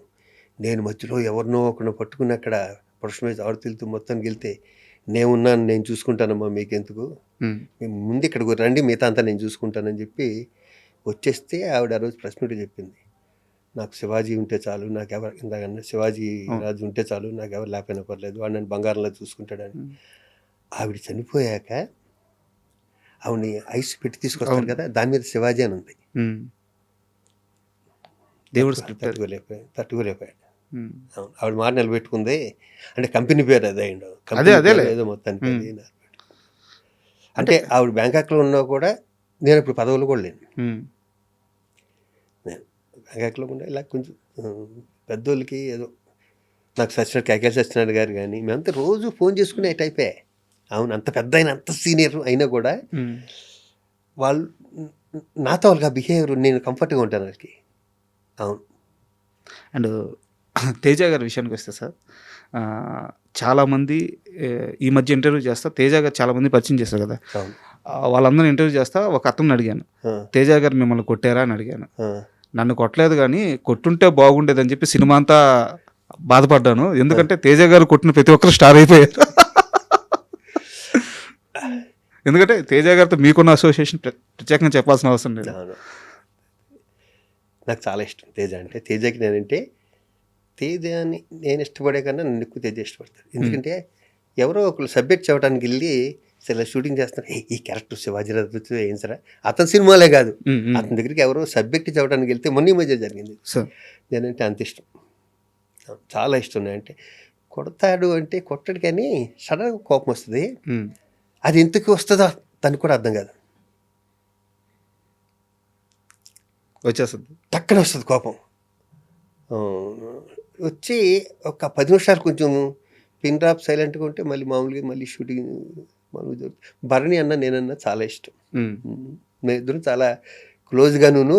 సార్, దేవుణ్ణే నమ్మని శివాజీ రాజా గారు చుట్టూ దేవుడు అంటే ప్రాణాలు ఇచ్చేసి దేవుడి కోసం భక్తితో పరవశించిపోయే మనుషులను ఎందుకు పెట్టుకున్నారు? వాళ్ళు వచ్చారే మళ్ళా దేవుడే ఏర్పాటు చేశాడు అనుకుందాం. మీరు గమనించారా? శ్రీకాంత్ గారు కానీ భరణి గారు కానీ వీళ్ళందరూ కూడా అసలు విపరీతమైన భక్తి వాళ్ళకి. ఇంకా భరణి గారి గురించి ప్రత్యేకంగా చెప్పాల్సిన అవసరం చెప్పక్కర్లేదు. అవును. సో మరి మీ స్నేహం ఏమో అందరూ వీళ్ళందరితో ఉంటుంది. వాళ్ళిద్దరూ నాకు చాలా కావాల్సిన వ్యక్తులు, చాలా కవితలు. దేవుణ్ణి నేను నమ్మను అంటే ఏదో ఇందాక చెప్పాను కదా, పంచభూతాలు ఏదో పవర్ ఉంటుందని నమ్ముతాను, కానీ ప్రత్యేకించి చిత్తం దేవుడు అన్నది నాకు కాదు. అంటే ఇంత స్ట్రాంగ్ మైండ్ సెట్ రావడానికి కారణం ఏంటి భక్తి విషయంలో? ఎవరు మీకు? మరి నేను ఎల్లుగురిలో ఎవరైనా ఎల్లుంటారా? తెలుసు సార్. నేను అనేది ఏంటంటే దేవుణ్ణి చూసే ప్రాస్పెక్టివ్లో మీకు ఒక స్ట్రాంగ్ మైండ్ ఎందుకు అనిపించే. ఎండమూరి వీరేంద్రనాథ్ నవలో కొన్ని ఇది మనకి ఎక్కడో ఎండమూరి వీరేంద్రనాథ్ ఒక నవల్లో చెప్తాడు, లేకపోతే పర్సనల్ అతను ఇంటర్వ్యూలోను, దేవుడు రకరకాలుగా చూస్తారు, నేను చూసే విధానం వేరు సార్. నాకు అది నేను కరెక్ట్గా చెప్పట్లేదు. ఈ మధ్యన కలిసాను మూరి వీరేంద్రనాథ్ గారిని. బట్ ఆయన మాటలు మీ మీద ప్రభావం, ఆ మాటలు అప్పట్లో ఆ వయసులో నా మీద చేసినవి. దేవుడు నమ్మకపోవటం అంటే ఏం లేదు. మరి నన్ను శ్రీకాంతులు గాను భరణి వీళ్ళందరూ ఎన్ని గుళ్ళకి ఎక్కడెక్కడ ఎన్ని దేశాల్లో గుళ్ళకి వెళ్ళామో తెలియదు. అవునాను అది కాదు, నమ్మకపోవటం కాదు, కానీ ఈ వ్యక్తి దేవుడు అంటే నమ్మను. ఓకే. నేను నమ్మకపోవటం దేవుని కాదు, బాబాలని నమ్మను. బాబాలని జ్యోతిష్కాలు చెప్తారే వాళ్ళని నమ్మను, దేవుని కాదు. అవును, దాకా సరిగ్గా చెప్పలేకపోయాను. ఓకే. ఈ బాబాలు వచ్చి చేతులు గారడీలు చేసి ఈ జ్యోతిష్కాలు బాబాలు ఇవన్నీ చెప్తుంటారు కదా, మీరు శుక్రవారం మందు కొట్టవచ్చు, శనివారం ఏదో చేయొచ్చు, ఆదివారం రెస్ట్ తీసుకోండి, ఇలాంటి చెప్తారు. అలాంటి ఎదవలు నమ్మనంటే. ఓకే. శివాజీ రాజా గారు మాటలు లేదు, నిజంగా ఉన్నదన్నట్టు చెప్తున్నా. అంటే శ్రీకాంత్ గారిని పక్కన పెట్టి మీరు ఇప్పుడు దాకా యాక్ట్ చేసిన హీరోలు ఉంటారు కదా సార్, మీరు వాళ్ళకి పక్కన రోల్స్ చేసి ఉంటారు, లేదా ఆ సినిమాల్లో మంచి పాత్రలు చేసి ఉంటారు, మీకు నచ్చిన అంటే కంఫర్ట్గా ఉండే హీరో ఎవరు? శ్రీకాంత్ గారిని పక్కన పెట్టండి, ఎందుకంటే మీరు శ్రీకాంత్ గారి పేరు ఖచ్చితంగా చెప్తారు కాబట్టి శ్రీకాంత్ గారి పేరు పక్కన పెట్టి చెప్పండి. ఇప్పుడు దాకా మీరు చేసిన హీరోల్లో మీకు చాలా కంఫర్ట్ అనిపించే హీరో? జగపతి బాబు గారు. ఎందుకు? హీరోలో ఉండడు. నాకు ఇష్టమైన జగపతి రాజేంద్ర ప్రసాద్ గారు అబ్బాయి. ఫస్ట్ కెరీర్ స్టార్టింగ్లో కూడా మేము ఇద్దరు హీరోలుగా చేసాం సినిమా. అప్పుడు ఎలా ఉన్నాడు, ఇప్పటికే అలాగే ఉంటాడు. చాలా కంఫర్ట్గా ఉంటాడు బా అందరితోనూ. అసలు ఎచ్చులు ఉండవు, ఉండవు. ఆవకాయ అన్నం కలిపేసి ఇంట్లో అందరికీ పెడతాడు ఇంచక్క. ఇలాంటి చిన్న చిన్నవి ఉంటాయి, అవి జగపతి బాబు దగ్గర నేర్చుకోవచ్చు. మనిషి బంగారం జగపతి బాబు. ఆయన మధ్యలో ఫైనాన్షియల్గా చాలా స్ట్రగుల్ అయ్యారు సార్, బట్ ఆయన ఇచ్చిన కంబ్యాక్ అదిరిపోయింది. పూరి జగన్నాథ్ వీళ్ళిద్దరూ ఇచ్చిన కంబ్యాక్లు మామూలుగా లేవు. అవును. మీరు టచ్లో ఉన్నారా ఆ సమయంలో జగపతి గారితో? ఇప్పుడే ఫోన్ చేయటం ఏదైనా అవసరం పుట్టుగా మనం ఎవరిని డిస్టర్బ్ చేస్తాం. ఇండస్ట్రీలో కాంబినేషన్ ఉంటే యాక్ట్ చేయటం, లేదంటే ఏదైనా పని ఉంటే ఏదైనా అవసరం ఉంటే ఫోన్ చేయటం తప్పితే రెగ్యులర్గా అంటే శ్రీకాంత్ నేను, భరణి నేను, అలీ నేను, ఇలా బ్యాచ్ ఉంటుంది అంతే. అండ్ ఇందాక శ్రీకాంత్ గారిని ఎందుకు పక్కన పెట్టమన్నానంటే అదేం స్నేహం సార్, బావా అది బ్లడ్ రిలేషన్ మించిపోయింది మీది. ఏంది ఆ స్నేహం? ఏంది? ఎలా అంత బాగా ఎలా ఇష్టం ఒకళ్ళంటే ఇష్టం. మా ఇద్దరికి బిజినెస్ లేవు, ఎప్పుడు మా ఇద్దరికి బిజినెస్ లేవు. అవును, మా ఇద్దరి మధ్యన కూడా పెట్రోల్ షోలు పెట్టేశారు ఇప్పుడు చాలాసార్లు, ఇద్దరం పట్టించుకోలేదు అంతే. కాబట్టి ఇంతకాలం ఉన్నాం. నాకు ఇంకోసారి చెప్తున్నా, శ్రీకాంత్ ఒక్కడే ఫ్రెండ్ కాదు. వాళ్ళ ఇంట్లో శ్రీకాంత్ అత్తయ్య కానీ, మావయ్య కానీ, శ్రీకాంత్ మదర్ కానీ, శ్రీకాంత్ బ్రదర్ కానీ అందరూ క్లోజ్. దానివల్ల ఎక్కువ మీ ఇద్దరి మధ్య మర్చిపోలేని ఒక ఇన్సిడెంట్ ఏదన్నా కావాలి? కొన్ని వందలు ఉన్నాయి, కొన్ని వందల ఇంటర్వ్యూలో చెప్పేసాను, బోలెన్ ఉన్నాయి. నాకు ఒక్కటి కావాలి అంటే మా వ్యూవర్స్ కోసం, ఇదిరా వాళ్ళిద్దరి మధ్య బాండింగ్ అనే ఒక ఇన్సిడెంట్ ఉంటుంది కదా సార్, ఒకరికొకరు తోడుగా నిలబడింది ఏదో ఒక సందర్భంలో, అలాంటి ఒక ఇన్సిడెంట్ కావాలి. నాకు చాలా పెద్ద గుర్తు చేసుకోకూడదంటే ఇది లింకులు ఉంటుంది దీంట్లో, దగ్గర లింకులు చెప్పాల్సి వస్తుంది. పెద్ద యాక్సిడెంట్, 13 రోజులు కోమా. 20 రోజు తర్వాత నేను మధురనగర్లో ఉండేవాడిని, ఒక డూప్లెక్స్ హౌస్లో. అది ఏమైందంటే, నేను వస్తున్నాను, ఇంట్లో వాళ్ళు కంగారు ఉంటుంది కదా, మా మదరో మా అత్తగారో తెలీదు కీ పడేశారు. ఉమ్, ఇప్పుడు నేను ఇంట్లోకి వెళ్తాను లేదు, నేను స్ట్రెచ్చర్ మీద తీసుకొచ్చాను దీని మీద, ఇంట్లోకి వెళ్ళటానికి లేదు. పాలు కొట్టే పగిలే తాళాలు కూడా కదా, మొత్తం డోర్ తీసే అంతే కదా. సెక్యూరిటీ లాక్కుంటుంది కదా, ఉమ్. అలాంటిది. వీడు ఎంత ముందోడంటే ఈ పక్క గేట్ ఎక్కి మనిషి అందదు, ఉమ్, అక్కడి నుంచి పడితే అయిపోతున్నాం. 4వ అంతస్తునే ఉండేది, ఉమ్, దాన్ని పట్టుకుని మొత్తానికి పైకెక్కి ఆ డోర్లోంచి వెనక నుంచి మెయిన్ గేట్ దగ్గర, మెయిన్ డోర్ దగ్గరికి వచ్చి ఆ లోపల లాక్ ఓపెన్ చేశాడు. బా. నేను అన్నా, రే నేను బతికి వచ్చాను రా, నువ్వు వెళ్ళిపోయాడు రా హాస్పిటల్కి, ఉమ్, ఎందుకు వచ్చింది అన్న. ఎందుకంటే నేను అక్కడ పట్టుకున్నాను, అలాగా హాస్పిటల్ నుంచి వచ్చినప్పుడు ఫస్ట్ పడుకుంటాడుగా. అవును అవును, ఆయన చూడలేకపోతున్నారు అది మీరు అది నిలబడి. చూస్తుంటే లోపల తాళాలు తీసుకురండి, ఒకటి అమీర్పేట వెళ్ళండి, ఒకటి అక్కడికి వెళ్ళి ఇక్కడికి వెళ్ళండి అంటున్నారు. ఏది వెళ్ళినా 1 అవర్ పడుతుంది. అవును. గ్రేట్. నా గురించి అది ప్రాణాలకి రిస్క్ వేయటం. అది నేను చాలా ఈజీగా చెప్పేస్తాను, ఇలా వెళ్ళాడు అలా తీసుకొచ్చాడని. అది 4 అంతస్తులు ఎక్కడ ఉంటే మాట 4 అంతస్తులు కాదు, అంటే డ్యూప్లెక్స్ కదా, 3 అంతస్తు 4 అంతస్తు కదా, 3వ అంతస్తు నుంచి 4వ అంతస్తు బాల్కనీకి వెళ్ళి అక్కడి నుంచి దూకి ఆ తలుపు తీసుంది, అక్కడి నుంచి కిందకి మెట్లు దిగి వచ్చి ఈ మెయిన్ డోర్ తీశాడు. Hats off. సూపర్. పోలీ ఇలా చెప్పుకునే అవకాశం వచ్చింది, ఆడితే ఎప్పుడు చెప్పలే. ఇప్పుడు అలీ గారితో ఎలా ఉంది సార్ మీ రిలేషన్? సూపర్. మీ ఇద్దరు ఒకళ్ళంటే వాళ్ళు కమల పిల్ల అనుకుని అలీ నేను. అందుకే సార్ అడిగింది. మీ ఇద్దరు మొన్న కృష్ణారెడ్డి గారి సినిమాలో 2 days 2 hours గెలిచిపోయింది మా ఇద్దరికి. ఎందుకంటే ఆ యూనిట్తో మాకున్న అనుబంధం, మా శరత్, మా సుచిత్ర, మా డాన్స్ మాస్టర్ సుచిత్ర, అందరినీ చూసి ఉప్పొంగిపోయాం ఇద్దరం. అవును, చాలా ఆ 2 రోజులు మాకు 2 నిమిషాల్లో గడిచిపోయింది సార్. అండ్ ఇప్పుడు ఒక సీరియస్ ఇష్యూ సార్, ఇప్పుడు ప్రజెంట్ కూడా నడుస్తుంది. శివాజీ గారు ఒక ప్రెస్ మీట్లో ఆడవాళ్ళు వేసుకునే బట్టల గురించి మాట్లాడారు. దాంట్లో కొన్ని తప్పుడు పదాలు దొర్లారు, వెంటనే క్షమాపణ చెప్పారు. మరోవైపు దీనికి అనసూయ గారు వచ్చి యాడ్ అయ్యి ఆ వర్షం చెప్పుకుంటూ వచ్చారు. అసలు ఈ మొత్తం ప్రాసెస్ ఎటో వెళ్ళిపోయింది, ఇండస్ట్రీ చేతుల్లో నుంచి వెళ్ళిపోయి అది రకరకాలుగా తిరిగేస్తుంది అనమాట. ఏం నడుస్తుంటే మీరు ఏం అబ్జర్వ్ చేశారు ఇక్కడ? ఎవరిది తప్పు అంటే మనం జడ్జి చేయొచ్చా చేయకూడదా? నేను చెప్పలేను, కానీ ఇద్దరికీ మాట ఒకటి చెప్పిన, ఇద్దరు నాకు కావాల్సిన వ్యక్తులే, ఇద్దరికే చెప్పిన, నోట్లోంచి బయటకు మాట చాలా జాగ్రత్తగా ఉండాలి కదా. వన్స్ బయటికి వెళ్ళిపోయాక, పబ్లిక్లోకి వెళ్ళిపోయాక ఎవరి కాళ్ళు పెట్టేసి ఇంకా ఎవరి కాళ్ళు ఇష్టం వచ్చేట్టు మాట్లాడేస్తున్నారు, అసలు దారుణంగా మాట్లాడుతున్నారు.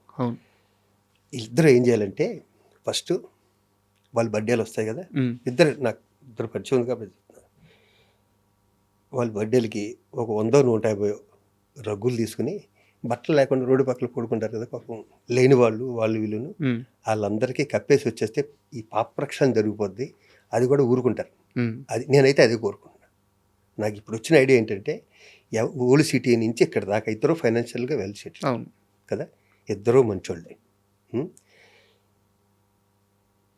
అంతే, వెళ్ళి హ్యాపీగా ఎవరైతే బట్టలు లేకుండా రోడ్డు పక్కన పడుకున్నారో వాళ్ళందరికీ ఆ బర్త్డేలు లేకపోతే పిల్లల బర్త్డేలు వస్తే నన్ను కూడా రమ్మంటే నేను వస్తాను.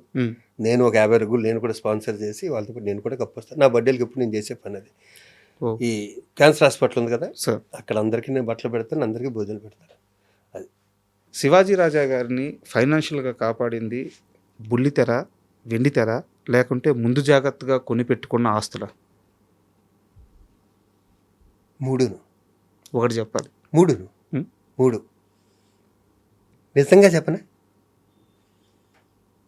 నేను బుల్లితెరలో చేసిన తక్కువే. నన్ను కాపాడింది నిజంగా చెప్పాలి అంటే, ఒకటే చెప్పాలంటే, నన్ను కాపాడింది వ్యవసాయం. నాకు వ్యవసాయం అంటే ప్రాణం, పిచ్చి. అది 100 గజాల 200 గజాల ఎంత అన్నది నాకు అనవసరం, ఫస్ట్ అక్కడ మొక్కలేసేయాలి. టమోటా వచ్చింది అనగా అర్ధరాత్రి 12 గంటలకి వెళ్ళి లైట్ వేసి చూసే మూర్ఖపు వ్యవసాయదారుల్లో నేను ఒకరిని. నేను మణికొండ సెంటర్లో వ్యవసాయం చేశాను, చాలాసార్లు చెప్పాను. ఆ వ్యవసాయం అంటే ఇష్టం వల్ల ఆ మొయినాబాదు లేకపోతే ఆ శంకరపల్లిలోను ఎక్కడో ఒక్కొక్క ఎకరం 2 ఎకరాలు కొనుక్కోవటం, దాంట్లో వ్యవసాయం చేసుకోవడం రావటం, అది కొనదానికి 10 ఇంతలు అవ్వటం, అలా ఫైనాన్షియల్గా సెట్. నాకు వ్యవసాయం అన్నది నన్ను కాపాడింది. ముందు మీరు దాన్ని డబ్బుగా ఆస్తిగా చూడలేదు? ఇప్పటికీ చూడను. ఇప్పటికీ కంటైనర్ ఫామ్ స్టే పెట్టినా కూడా నా వ్యవసాయం నాది ఇంకో దాంట్లో చేసుకుంటాను చెప్తే ఇప్పటికీ డబ్బులు ఇస్తాను. అది మా అబ్బాయి మా అమ్మాయి ఎలాగో నాకు 3వ బిడ్డ ఆ పొలం. నేను మామూలుగా అదే చెప్తాను, మీరు ఎంత కష్టంలో పడండి రా, పొలాలు మాత్రం అమ్మకండి. అది ఒక కాన్ఫిడెన్స్ ఇస్తుంది మనకి. పొలం అన్నది అసలు మన పొలంలో పండిన పంట, మన మట్టి, మన పురుగు, మన పేడ, మన పండు, ఇది మనది. అది 100 గజాలైనా కూడా ఆ తృప్తి నాకుంది. ఆ తృప్తి. ఇన్ని ఇంటర్వ్యూలు చూశాను సార్. మీకు ఇలా యాక్చువల్గా నేను చాలా తెలివిగా ఇండైరెక్ట్గా అడిగాను మీ ఆస్తుల గురించి చెప్పమని చెప్పేసి. అందరూ మేము అక్కడ అంత కొన్నాం ఇప్పుడు ఇంత అయింది అన్నారు, కానీ ఆస్తిని ఇలా అమ్మలాగా చూసే మాటలు మీ నుంచి ఫస్ట్ టైం వింటున్నాను. అంటే మీరు ఎక్కడా కూడా నా ల్యాండ్ రేటు చెప్పట్లేదు, నా మట్టి అంటున్నారు, నా పంట అంటున్నారు. ఎమోషన్. ల్యాండ్కి రేట్ ఏముంటుంది, రేపు పడిపోవచ్చు, కానీ ఆ మట్టిపోదు. నేను చెప్పాను ఇందాక 5 చెప్పానే, అవన్నీ అక్కడే ఉంటాయి సార్. నాకు అది ఇంపార్టెంట్. అండ్ ఇప్పుడున్న ఇండస్ట్రీ విషయానికి వస్తే సార్, ఇండస్ట్రీలో ఇప్పుడు డబ్బులున్న నిర్మాత సినిమా తీయలేకపోతున్నాడు, డబ్బులు లేని నిర్మాత సినిమా తీయలేకపోతున్నాడు. ఇక్కడ అందరిది ఒక్కొక్కరిది ఒక్కొక్క కష్టం. ఇలాంటి సమయంలో కొత్తగా ప్రొడక్షన్ చేయడానికి వచ్చే వాళ్ళకి మీరు ఇచ్చే సలహా ఏంటి? రమ్మంటారా, రావద్దంటారా? బాబు నేనేమని చెప్పడానికి, ఎందుకంటే సినిమా అన్నది మీరు బయట ఎన్ని వందల కోట్లు ఉన్నాయండి, ఆ వ్యక్తి తెలియదు. ఇక్కడికి వచ్చి ఒక ప్రొడ్యూసర్ ఒక సినిమా చేసిన, ఒక హీరోగా ఒక సినిమా చేసిన, ఇతను క్షణాల్లో మొత్తం అందరికీ తెలిసిపోతాడు. ఇది అసలు ఇది విచిత్రమైన మీడియా. ఇది ఇక్కడున్న పాపులారిటీ ఎక్కడ ఉండదు, ఇదే రోజు ఒక సినిమా గురించి టిక్కెట్లు పోలీసులతో దెబ్బతిని అన్నీ చేసినోడే రేపు పొద్దున వీడి సినిమా రిలీజ్ అయితే వీడి కోసం ఇంకొకటి ఎవడో దెబ్బలు తింటుంటాడు. అలాంటి మీరు కళ్ళారా చూసేసినవి అన్నీ. సినిమా తీస్తాను అని వచ్చినోడిని వద్దని చెప్పడం నేనేమనండి కదా. ఇక్కడ ఎంతమంది బాగుపడ్డారు, ఎంతమంది రామానాయుడు గారిని ఇన్స్పిరేషన్గా తీసుకుని ఎంతమంది రాలేదు, చిరంజీవి గారిని ఇన్స్పిరేషన్ తీసుకుని ఎంతమంది రాలేదు. ఇక్కడ వద్దని చెప్పడానికి నేనేమన్నా, రావాలనే అంటాను, కానీ నేను దీన్ని ఎవరు జాగ్రత్త వాళ్ళు అంతగా నేను ఎప్పటికీ తిను సినిమా. రేపు మా అబ్బాయి తీసుకుంటే నాకు అభ్యంతరం లేదు, అది వాళ్ళ ఇష్టం. ఎందుకంటే నేను చాలా ప్రొడ్యూస్ చేశా, బోలెని టీవీ సీరియల్ చేశాను, నాకు ఒక్క దాంట్లో లాభం రాలేదు. అవార్డులు వచ్చినాయి, అవార్డులు వచ్చినాయి, కరెక్ట్ 8 నంది అవార్డులు వచ్చినాయి. అవును, ఒకటి సినిమాకి కళ్ళుకి వచ్చింది, ఇంకో 2 సినిమాలకు వచ్చింది, మిగతా అవార్డు. దాంట్లో డబ్బులు పోగొట్టినా కూడా తృప్తుంది. అవును. అండ్ సారీ సార్, ఇందాక మీరు ఆ ఘటన గుర్తు చేసుకోకూడదు అని చెప్పి మాట అన్నారు. సో బట్ నాకు ఒక క్వశ్చన్ ఉంది, దాని మీద అడగాల్సి వస్తుంది. అదే యాక్సిడెంట్లో మీ కారు డ్రైవరు ఆయన చాలా దెబ్బలు తర్వాత కాలంలో చనిపోయారు. ఆయన కుటుంబానికి శివాజీ రాజా గారు చేసింది ఏంటి? ఆ కుటుంబాన్ని అడగాలి మీరు, మాకు యాక్సెస్ ఉండదు కదా సార్. మీరు ఆ కుటుంబాన్ని అడగాలి కదా, వాళ్ళు ఏం చెప్తే అదే నిజం కాదు సార్. మాకు ఇప్పుడు యాక్సెస్ తక్కువ, ఇప్పుడు వాళ్ళు ఎవరో తెలియదు. నేను ఫోన్ నెంబర్లు ఇస్తాను, హ్యాపీగా మీరు మాట్లాడి శివాజీ రాజా గారు మీకు ఏం చేశారని మీరు అడిగితే అలే చెప్తారు. చేసిన మంచి చెప్పండి సార్. తను ఒక మాట అన్నాడు ఒక ఇంటర్వ్యూలో, మా నరేష్, నాకు శివాజీ రాజు గారు అన్న వ్యక్తి దగ్గర నేను పనిచేయలేదు, దేవుడి దగ్గర చేశాను. నా దగ్గర జాయిన్ అయ్యి 1 month 2 months అయింది, అప్పుడే పెళ్లి చేసుకొచ్చాడు పిచ్చోడు. ఓకే, ఎంత మంచోడో చెప్పడానికి వీలు లేదు అసలు. ఇన్స్టెంట్ సిటీలోకి వచ్చేసాం, అయిపోయింది. సిటీలోకి వచ్చాక పడుకున్నాడు, నిద్రపోయాడు. చాలా కష్టపడ్డాడు. మిస్సెస్ అతన్ని పాపం 23 ఏళ్ళు 24 మహాతల్లి ఎంత కష్టపడిందో అతనికి. ఇంకా ఆఖరిగా ఇక్కడ ఒక మంచి పని ఎప్పుడు గుర్తుపెట్టుకోవాలి. ఆఖరిగా అతను చనిపోతాడు అనుకో 6-7 నెలల క్రితం నేను క్లబ్లో ఆల్రెడీ వైస్ ప్రెసిడెంట్ చేశాను, ఫిల్మ్నగర్ క్లబ్లో చేసి మళ్ళీ అందరూ వైస్ ప్రెసిడెంట్గా ఉంచోమన్నారు, నేను ఉంచున్నా. మా తమ్ముడు బండ్ల గణేష్ వచ్చి, అన్న నువ్వు లాస్ట్ టైం చేసావు కదా, ఇప్పుడు నాకు ఛాన్స్ అన్నాడు. అది కాదురా, లాస్ట్ టైం హైయెస్ట్ మెజార్టీ నిలబెట్టాను, నన్ను గెలిపించారా, మళ్ళీ ఉండమంటున్నారు వైస్ ప్రెసిడెంట్ కదా అన్నాను. లేదు లేదు నేను ఉంటాను అన్నాడు. ఒక పని చేద్దాం, పక్కన స్కూల్ ఉందిరా, నేను 5 లక్షలు ఇస్తాను, నువ్వు విత్డ్రా అయిపో. అన్న నేను 5 లక్షలు కానీ ఎక్కువ ఇస్తాను, నువ్వు విత్డ్రా అయిపోతావు అన్నాడు. సరే నువ్వు ఎలా చెప్తే అలా అన్న. ఆ స్కూల్ దగ్గరికి నేను, శ్రీరాము, గణేష్ ఎవరెవరు మొత్తానికి ఆ స్కూల్ దగ్గరికి వెళ్తే, సార్ మాకు చాలా ఫండ్స్ ఉన్నాయి సార్ అన్నాడు. పక్కన ఆనుకుని ఉంటుంది. అంటే బాత్రూమ్ ఏమన్నా ఏదైనా కట్టించి, నేనేంటంటే బండ గణేష్ వాళ్ళ ఫాదర్ పేరు పెడదాం, పాప మా డబ్బులాగే. Okay okay. మా ఇద్దరి మధ్యన అండర్స్టాండింగ్ అది, నుంచోవద్దు అంటానికి. అన్నాక టక్కని ఇల్లు గుచ్చేశారు. మీ డ్రైవర్ అప్పుడు పోయి మంచి పని, ఒక 2.5 lakhs తనకి ఇచ్చేసి ఇంకో 2.5 lakhs పాప పేరు మీద వేసేద్దాం. ఫస్ట్ 2.5 lakhs ఇచ్చాం, ఇంకో 2 ఎవరికైనా ఇద్దామని. లేదు 5 లక్షలు తనకి ఆయన గణేష్ అనేటికి అతను చనిపోవడానికి 6 నెలల ముందు 7 నెలల ముందు. ఓకే. ఇది చెప్పడానికి కారణం ఏంటంటే బండ్ల గణేష్ అన్న వ్యక్తి కూడా హెల్ప్ చేశాడు. నేను దాని నుంచి ఎలక్షన్ నుంచి బయటకు వచ్చాను. ఓకే, అది ఒక మంచి నిర్ణయం, ఒక మంచి కాజ్ కోసం చేస్తున్నాను. సార్ ఇప్పుడు మీరు చెప్పిన ఈ సందర్భం చూడండి, ఎంత అందంగా ఉంది.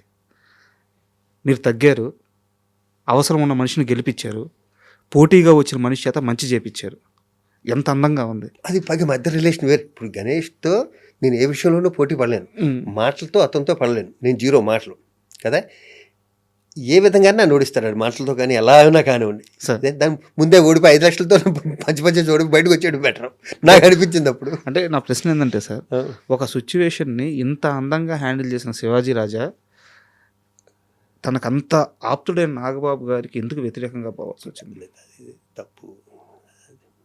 చెప్పానుగా, నన్ను అజాత శత్రువు అని చాలామంది అంటారు. మూవీ ఆర్టిస్ట్ అన్నది లేకపోతే, నేను దాంట్లో ఏలి పెట్టకపోతే నేను నిజంగా అజాత శత్రువుని, ఇంకా చాలా బిజీగా ఉండేవాడిని కదా. దాంట్లో ఏలి పెట్టాక ఏమవుతుందంటే, మనల్ని కొడితే మళ్ళీ కొట్టకుండా ఉండలేకపోతున్నాం అక్కడ. మీకు అర్థమవుతుంది, మనల్ని ఒక మాట అంటే ఇంకో మాట అనకుండా ఉండలేకపోతుంది, నమ్మేస్తుంది. ఈ రోజులు ఎలా అయిపోయిందంటే రేపు మర్చిపోతాడు, అది వేరే విషయం. మనల్ని ఒక మాట అంటే దాంట్లో సగం అన్న అనాలి. నేను అన్న అసలు రానిపోయినా నాకు అజాత శత్రువుగా బతకటమే ఇష్టం. అసలు మూవీ ఆర్టిస్ట్ అసలు లేకపోతే నేను ఒక్క మాట అను, ఎందుకంటే నేను షూటింగ్ లేట్ వెళ్ళను, ఎవరిని ఇబ్బంది పెట్టను, నా పని ఏదో నేను చూసుకుంటాను, నేను వచ్చేస్తాను, నా ఫ్రెండ్ సర్కిల్తో ఉంటాను. ఇదే నాకు చెప్పారు. నిన్న నైట్ చంద్రమహేష్ గారికి కాల్ చేశాను, ప్రేయస్ రావి డైరెక్టర్, ఇట్లా శివాజీ రాజా గారితో కూర్చుంటున్నాను, ఏమన్నా తెలిస్తే చెప్పండి సార్ అంటే, బంగారం అండి, ఎంత తప్పిస్తాడంటే పక్కన ఎవరికన్నా మంచి సీన్ పడితే అద్భుతంగా నటిస్తుంటే ఆయన ఉండి నాదేందో చెప్పండి, నేనేం చేయాలో చెప్పండి, ఇంకా బాగా చేయాలి, ఆ తపన కానీ డైరెక్టర్ ఏమైనా చెప్తే చేసుకోవడం, కానీ పని చేసుకోవడం, వెళ్ళిపోవడం. ఆ శ్రీకాంత్ గారు, శ్రీహరి గారు వీళ్ళతో మాత్రం ఒక ఫ్రెండ్షిప్, అద్భుతమైన మనిషి అని చెప్పారు. నాకు తప్పన రాజువేడ్స్ రాంబాయ్ చిన్న డైరెక్టర్, మా బోసు కదా, నేను అతను కూడా ఇంకేమైనా చేయనా, నువ్వు 100% ఓకేనా, అతను కూడా అడుగుతా. అవును, నిన్న నాకు అర్థమైంది నిన్న. ఎందుకంటే వాళ్ళు ఒక క్యారెక్టరు ఒక 7-8 నెలలు కష్టపడి రాసి క్యారెక్టర్ ఎలా ఉండాలో ఒక ఇమాజినేషన్లో ఉంటారు, దాంట్లో ఉంటారు. మనం వెళ్ళి దాన్ని చెడగొట్టకూడదు, అతని స్థాయి వరకు చేసుకుంటానికి వెళ్ళటానికే ప్రయత్నించాలి. పైగా ఇప్పుడు ఫిల్మ్ కాదు, ఒకప్పుడు ఫిల్మ్ ఉన్నప్పుడు నేను రిహార్సల్ చేస్తే నన్ను తిట్టేవారు.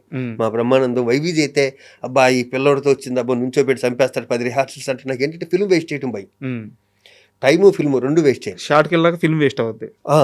ఇప్పుడు లేదు, కానీ పెర్ఫెక్ట్గా షాట్ వచ్చే వరకు, అది అన్ని షాట్లు కాదు, కొన్ని మనకంటూ ప్రతి సినిమాలో మనకంటూ 2-3 సీన్స్ ఉంటాయి బా కదా. ఆ 2-3 సీన్లు బాగా చేయటం, ప్రతి సీన్ బాగా చేస్తే 2-3 సీన్లు కనిపించవు. ప్రతి సీన్లోనే అలా ఉండాలి. మనకి ఎక్కడ ఇంపార్టెన్స్ వస్తుందో అక్కడ మనం ఏంటో నిరూపించుకోవాలి. అది సో అదే అంటే సినిమాల పరంగా అంత ఎఫర్ట్స్ పెడతారు, రిలేషన్లు కాపాడుకోవడానికి అంత కష్టపడతారు. ఎందుకు ఈ మూవీ ఆర్టిస్ట్ అసోసియేషన్ వల్ల కొన్ని బంధాలు? నేను వెళ్తాను నాబాబు దగ్గరికి హక్ చేసుకొచ్చేస్తాను, మనం కూడా చెప్పారు కానీ ఆల్రెడీ మధ్య వ్యక్తిని పంపించాను, నవ్వాడంట. వెళ్ళి ఒకసారి నాకు నాగబాబు ఒక్కటే కదా, మా పద్మ గారు కానీ అందరూ. ఇప్పుడు 38 ఏళ్ళు, నేను 40 ఏళ్ళు అయింది ఇండస్ట్రీకి వచ్చి, 38 ఏళ్ళు పరిచయాలు మాయి. ఒక మూవీ ఆర్టిస్ట్ స్టేషన్ ద్వారా మా రిలేషను ఇది జాగ్రత్తగా ఉండాలి, ఇది కదా, స్లిప్ అవ్వకూడదు. అలా స్లిప్ అవడం వల్ల దూరం అయిపోయి ఇద్దరం. నేను వెళ్తా, వదిలేను కదా, నేను నా బాబు దగ్గరికి వెళ్ళి మీకు ఫోటో పెడతాను, మీకు నేను వెయిట్ చేస్తాను. ఎందుకంటే మా బంగారం అది. మీ స్నేహాలన్నీ చాలా అద్భుతమైన స్నేహాలు. దరిద్రం అదే, ఈ 2 ఏళ్ళు 3 ఏళ్ళు కాదు, ఇవి ఒక 30 ఏళ్ళ నుంచి 20 ఏళ్ళ నుంచి 25 ఏళ్ళ నుంచి నిలబడ్డ స్నేహాలు ఇవన్నీ. నాకు మిమ్మల్ని చూసినప్పుడల్లా నాకు సినిమాల పరంగా శివాజీ రాజా, యాక్టింగ్ పరంగా శివాజీ రాజా ఒక రాములాగా కనిపిస్తాడు. ఎప్పుడైతే మూవీ ఆర్టిస్ట్ అసోసియేషన్ అని వచ్చేస్తుందో ఒక అపరిచితుడు వచ్చేస్తాడు. ఎందుకంటే మీరు దాన్ని బలంగా నమ్మేశారు, ఇక్కడ ఉంటే మనుషులకు సేవ చేయాలి అని చెప్పేసి. అక్కడ ఇంకా దాన్ని మీరు ఏవి పట్టించుకోరనమాట. అదే ప్రాబ్లం అయింది. మీరు ఒప్పుకుంటారా? నేను ఒప్పుకుంటా 100%. మీరేం అబ్జర్వ్ చేయకుండా ఆ డీప్కి వెళ్ళిపోవటం వల్ల ఏంటంటే నాకు ఎంత దరిద్రం అంటేనండి, నాతో పాటు నా ఫ్రెండ్స్ కూడా ఇబ్బంది పెట్టా. నాతో పాటు నేను కాదంబరి కిరణ్ కుమార్ని ఇబ్బంది పెట్టా, శ్రీకాంత్ గారిని ఇబ్బంది పెట్టారు. శ్రీకాంత్ని ఇబ్బంది పెట్టా, అవును. ఏడి శ్రీరాముని, నా పక్కన వాళ్ళందరూ నా కమిటీ మెంబర్స్ ఉంది. ఏమంటే ఒక భార్యకి గుచ్చుకుంది, ఉమ్, చిన్న ఆర్టిస్టు, అంటే రోజుకి ఒక 1000, 1500, 2000 సార్. తీసుకునే ఆర్టిస్టు. నాకు ఫోన్ వచ్చింది, ఉమ్, ఏమంటే ఇలాగ మామిడికిలో గుచ్చుకుంది అని. అపోలో కార్డు తీసి పక్కన పెట్టినప్పుడే వచ్చేస్తాను. కారులో మా డ్రైవర్ని వీళ్ళని నిద్ర లేపి ఉమ్, శ్రీరాముని వీళ్ళని యూసఫ్ కూడా ఇలా సందులు నెత్తుకుంటూ వెళ్ళా. అది తాగేసి అలా కూర్చున్నాడు, నా కోసం వెయిట్ చేస్తాను. ఫోన్ చేసి వాళ్ళ ఆవిడకి కారులో దిగుతాడు, తీయాలి కదా సార్ ఆడు. మీరు పరిగెత్తుకుంటూ వెళ్ళారు. నేను పరిగెత్తుకుంటూ వెళ్ళి కారులో ఎక్కించుకుని నేను వచ్చి కూడా తాగుతుండే. ఏమంటే తీస్తాడా ఓయ్, శివాజీ గారు? తీస్తాడమ్మా. నువ్వేంటే రావాలిగా హాస్పిటల్కి అన్నాను. మీరు వచ్చారు కదండి అన్నాడు సార్ వాడు. ఉమ్, అన్నాక నన్ను శ్రీరామ్ వాళ్ళు తిట్టారు, వెళ్తుంటే బుద్ధి ఉందా నీకు? తిట్టవే అంటారా, అన్ని పట్టుకు తిట్టాలి కదా నువ్వు. ఉమ్, అంటే ఫస్ట్ ఆవిడ సేవ్ చేసేద్దాం ఉంటున్నారు కానీ ఆయన తిట్టాలన్నా నాకు సెకండ్ ఉమ్, కోపం వస్తుంది, ఆయన తిట్టాలి సెకండ్. అలాగే ఎవరికి ముళ్ళు గుచ్చుకొని వెళ్ళేవాడిని. మరి ఏ బ్యాక్గ్రౌండ్ లేకుండా వచ్చిన నన్ను ప్రెసిడెంట్ ఇక్కడ యునానిమస్గా చేయటం అన్నది కూడా ఎన్ని చేయటం వల్లగా, లేకపోతే చేయరుగా. సార్. అంతేగా, ప్రెసిడెంట్ 2 సార్లు సెక్రటరీ, ట్రెజర్లు, వైస్ ప్రెసిడెంట్లు అన్నీ చేశానంటే సార్, వితౌట్ బ్యాక్గ్రౌండ్ వచ్చి ఏమీ చేయకపోతే ఎందుకు చేస్తారండి? అప్రోచ్. ప్రతి వాడికి చెప్పానుగా, ఉమ్, ప్రతి వాడికి నా దగ్గర రావాలంటే చాలా ఈజీ వాళ్ళకి. సార్. అవును. ఒకసారి మీరు అంటే ఇది ఏ నీడ్ కోసం వెళ్ళారో నాకు తెలియదు. ఆ, ప్రభాస్ గారిని ఈవెంట్కి రమ్మని పిలవడానికి వెళ్తే ఆ. ఎందుకు డార్లింగ్, అయ్యేది 2 కోట్లే కదా, నేను ఇచ్చేస్తా అన్నారు. అన్నారా? చూసా, ఇలాంటి వ్యక్తులు బోలంత మంది ఉన్నారు.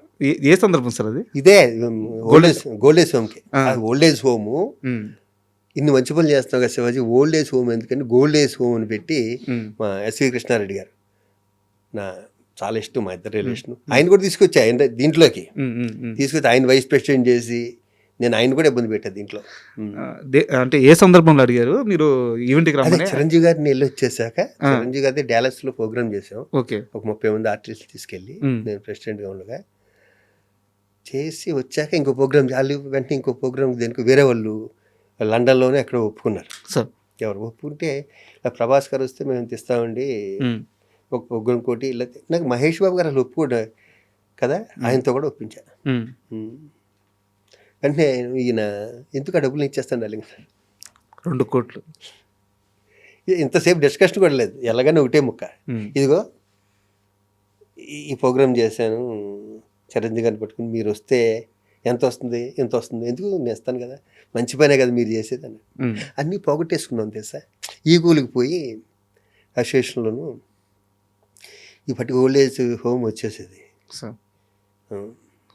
ఏం ఆఫీస్ కూడా అలాగే ఉంది, ఏ మార్పు లేదు, అన్నీ అయ్యాయి, ఉమ్, అవుతాయి. పాజిటివ్గా ఉందో ఎందుకవ్వు సార్. కదా. ఇప్పుడున్న అసోసియేషన్ గురించి మీరు అడగొద్దన్నారు, నేనేం అడగట్లేదు. అడగొద్దు. ఒకటే ఒక క్వశ్చన్, ఉమ్. మాకి సొంత ఎందుకు అడగొద్దన్నా చెప్పనా? ఆ, మోహన్ బాబు గారి వాళ్ళు అడగొద్దన్న. ఆయన నన్ను విపరీతంగా నమ్మి నన్ను సెక్రటరీని చేశాడు. ఉమ్, నేను ఎంత కష్టపడ్డానో మోహన్ బాబు గారు చూశారు. ఉమ్, మోహన్ బాబు గారు ఎలా ఫండ్ తీసుకొచ్చాడో కొట్టారు, నేను చూశాను ఉమ్, కదా. ఉమ్, ఉమ్. వాళ్ళ తాలూకు మనుషులు ఉన్నారు కాబట్టి నేను అడగొద్దాను. నేను ఆయన దగ్గర గౌరవం పోగొట్టుకోకూడదు, అడిగి ఓకే కదా. వాళ్ళకి చేయలేనే ఉంది, ఉమ్, పక్కన తొప్పడాగాలు ఉంటారు కొంతమంది, ఉమ్, వాళ్ళకి ఏమీ తెలియదు, వాళ్ళు సినిమాల్లో కనిపించరు, ఎక్కడో కనిపించరు. ఉమ్, వాళ్ళు మాటలు నమ్మొద్దని మాత్రం నేను చెప్తాను మా ఫ్యామిలీకి. ఉమ్. అవును, బాగుపడుతుంది, అప్పుడు అసోసియేషన్ బాగుపడుతుంది. అంతకన్నా ఒక్క మొక్క కూడా నేను చెప్పను. శివాజీ రాజా కొత్తగా సినిమాలు చేసి కొత్తగా పేరు తెచ్చుకొని కొత్తగా గుర్తింపు తెచ్చుకోవాల్సిన అవసరం లేదు. కానీ సినిమా అంటే ఒక ఫ్యాషన్ ఉంటుంది కదా, సినిమా అంటే ఒక పిచ్చి ఉంటుంది కదా. ఇప్పుడున్న పరిస్థితుల్లో ఈ అవకాశం నాకు వస్తే బాగుండేది, ఈ డైరెక్టర్ని కలద్దామా, వీళ్ళని అడుగుదామా, ఇలాంటి ఆలోచనలు ఏమన్నా వస్తున్నాయా? మీ దాకా వచ్చిన సినిమాలు చేసుకుంటే చాలు అనుకుంటున్నారు? రాత్రి వంశీ గారికి సన్మానం జరిగింది సార్. పెద్ద వంశీ గారికి. నన్ను పిలిచారు. నేను మామూలుగా సన్మానాలకి వాటికి వెళ్ళను, అసలు నాకు చేస్తానన్నా కూడా వెళ్ళను సార్. అది బద్ధకం అనుకోండి, ఇంకోటి అనుకోండి, ఏదైనా అనుకోండి. నేను బెంగళూరులో ఉండగా, కర్ణాటకలో ఉండగా నాకు ఫోన్ వచ్చింది, సార్ పెద్ద వంశీ గారికి ఇలా సన్మానం, నేను వస్తాను 8వ తారీఖు సార్, 4వ తారీఖు సన్మానం సార్, నేను 100% వస్తాను ఆయన గురించి. మీరు ఏళ్ళలో పెడితే నాకు వేలు గుర్తొస్తుంది. ఇదిగో ఇదే ఆ మహానుభావుడు చేసిన పని. సరే ఏమైనా సరే 4వ తారీఖు ఆయన దగ్గరికి వెళ్ళాలని 4వ తారీఖు ఫంక్షన్కి వెళ్ళాను. ఆ ఫంక్షన్లో నేను ఒక ఆయన గురించి మాట చెప్పాను. నేను ఇండస్ట్రీలోకి ఇద్దరినే దృష్టిలో పెట్టుకొచ్చా. ఒకటి జంజాల్ గారు, రెండు సార్. పెద్ద వంశీ గారు. సార్. అప్పట్లో నాకు వాళ్ళిద్దరే కనిపించేవారు. మ్మ్. పెద్ద వంశీ అన్న వ్యక్తిని నేను క్యారెక్టర్ అడిగా. సార్. ఈ రోజు వరకు జంజాల్ గారిని కానీ ఈ 40 ఏళ్ళలో నేను ఒక వ్యక్తిని ఈ రోజు వరకు క్యారెక్టర్ అడగలేదు. అడగలేదు. అదే మాట్లాడాను అక్కడ. మ్మ్. అందుకని చెప్పాను, ఈ రోజు వరకు మీరు ఇందాక అన్నారు వాళ్ళకి ఫోన్ చేసి వీళ్ళు ఫోన్, నాకు అవసరమే లేదు, నాకు వచ్చింది చేస్తా మ్మ్. కదా. నాకు రాని దానికోసం నేను ఆఫీసులకి వెళ్ళి వాళ్ళకి ఫోన్లు చేసి వేరే వాడి క్యారెక్టర్ కొట్టేసి ఆడు మనల్ని తిట్టుకుని, ఇది నా కెరీర్లో లేదు, సార్. ఇంతకు ముందు లేదు, దీని తర్వాత కూడా రాదు. నా దగ్గరికి వచ్చిన క్యారెక్టర్ 100% సాటిస్ఫై చేయడానికి డైరెక్ట్ని ట్రై చేస్తాను. నాకు ఉన్నంతలో ఎంతవరకు నేను ఇవ్వగలను అంతవరకు ఇస్తాను. టైంకి వెళ్తా, ఇంతే చేస్తా. ఇంతకుముందు అదే చేశాను, దీని తర్వాత కూడా అదే. ఫోన్లు చేసావు వాళ్ళని ఇబ్బంది పెట్టే టైపు కాదు, నేను అడగను కూడా అడగను. నా దగ్గరికి వచ్చినా కూడా నాకు నచ్చితేనే చేస్తా. సార్. ఇది గర్వంతో అంటలే, నా మీద నాకున్న కాన్ఫిడెన్స్తో అంట. నేను చచ్చిపోయే వరకు ఆర్టిస్ట్గానే ఉంటా, ఇది షూర్. ఇది సూపర్. That's all.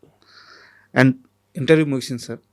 నాకున్న అతి తక్కువ అనుభవంలో నేను ఏమన్నా తెలిసి తెలియక మిమ్మల్ని ఇబ్బంది పెట్టుంటే మరోలా తీసుకోవద్దు. అండ్ మీ సమయం మాకు ఇచ్చించినందుకు, మమ్మల్ని నమ్మి ఇంటర్వ్యూ ఇచ్చినందుకు చాలా ధన్యవాదాలు సార్. Thank you sir.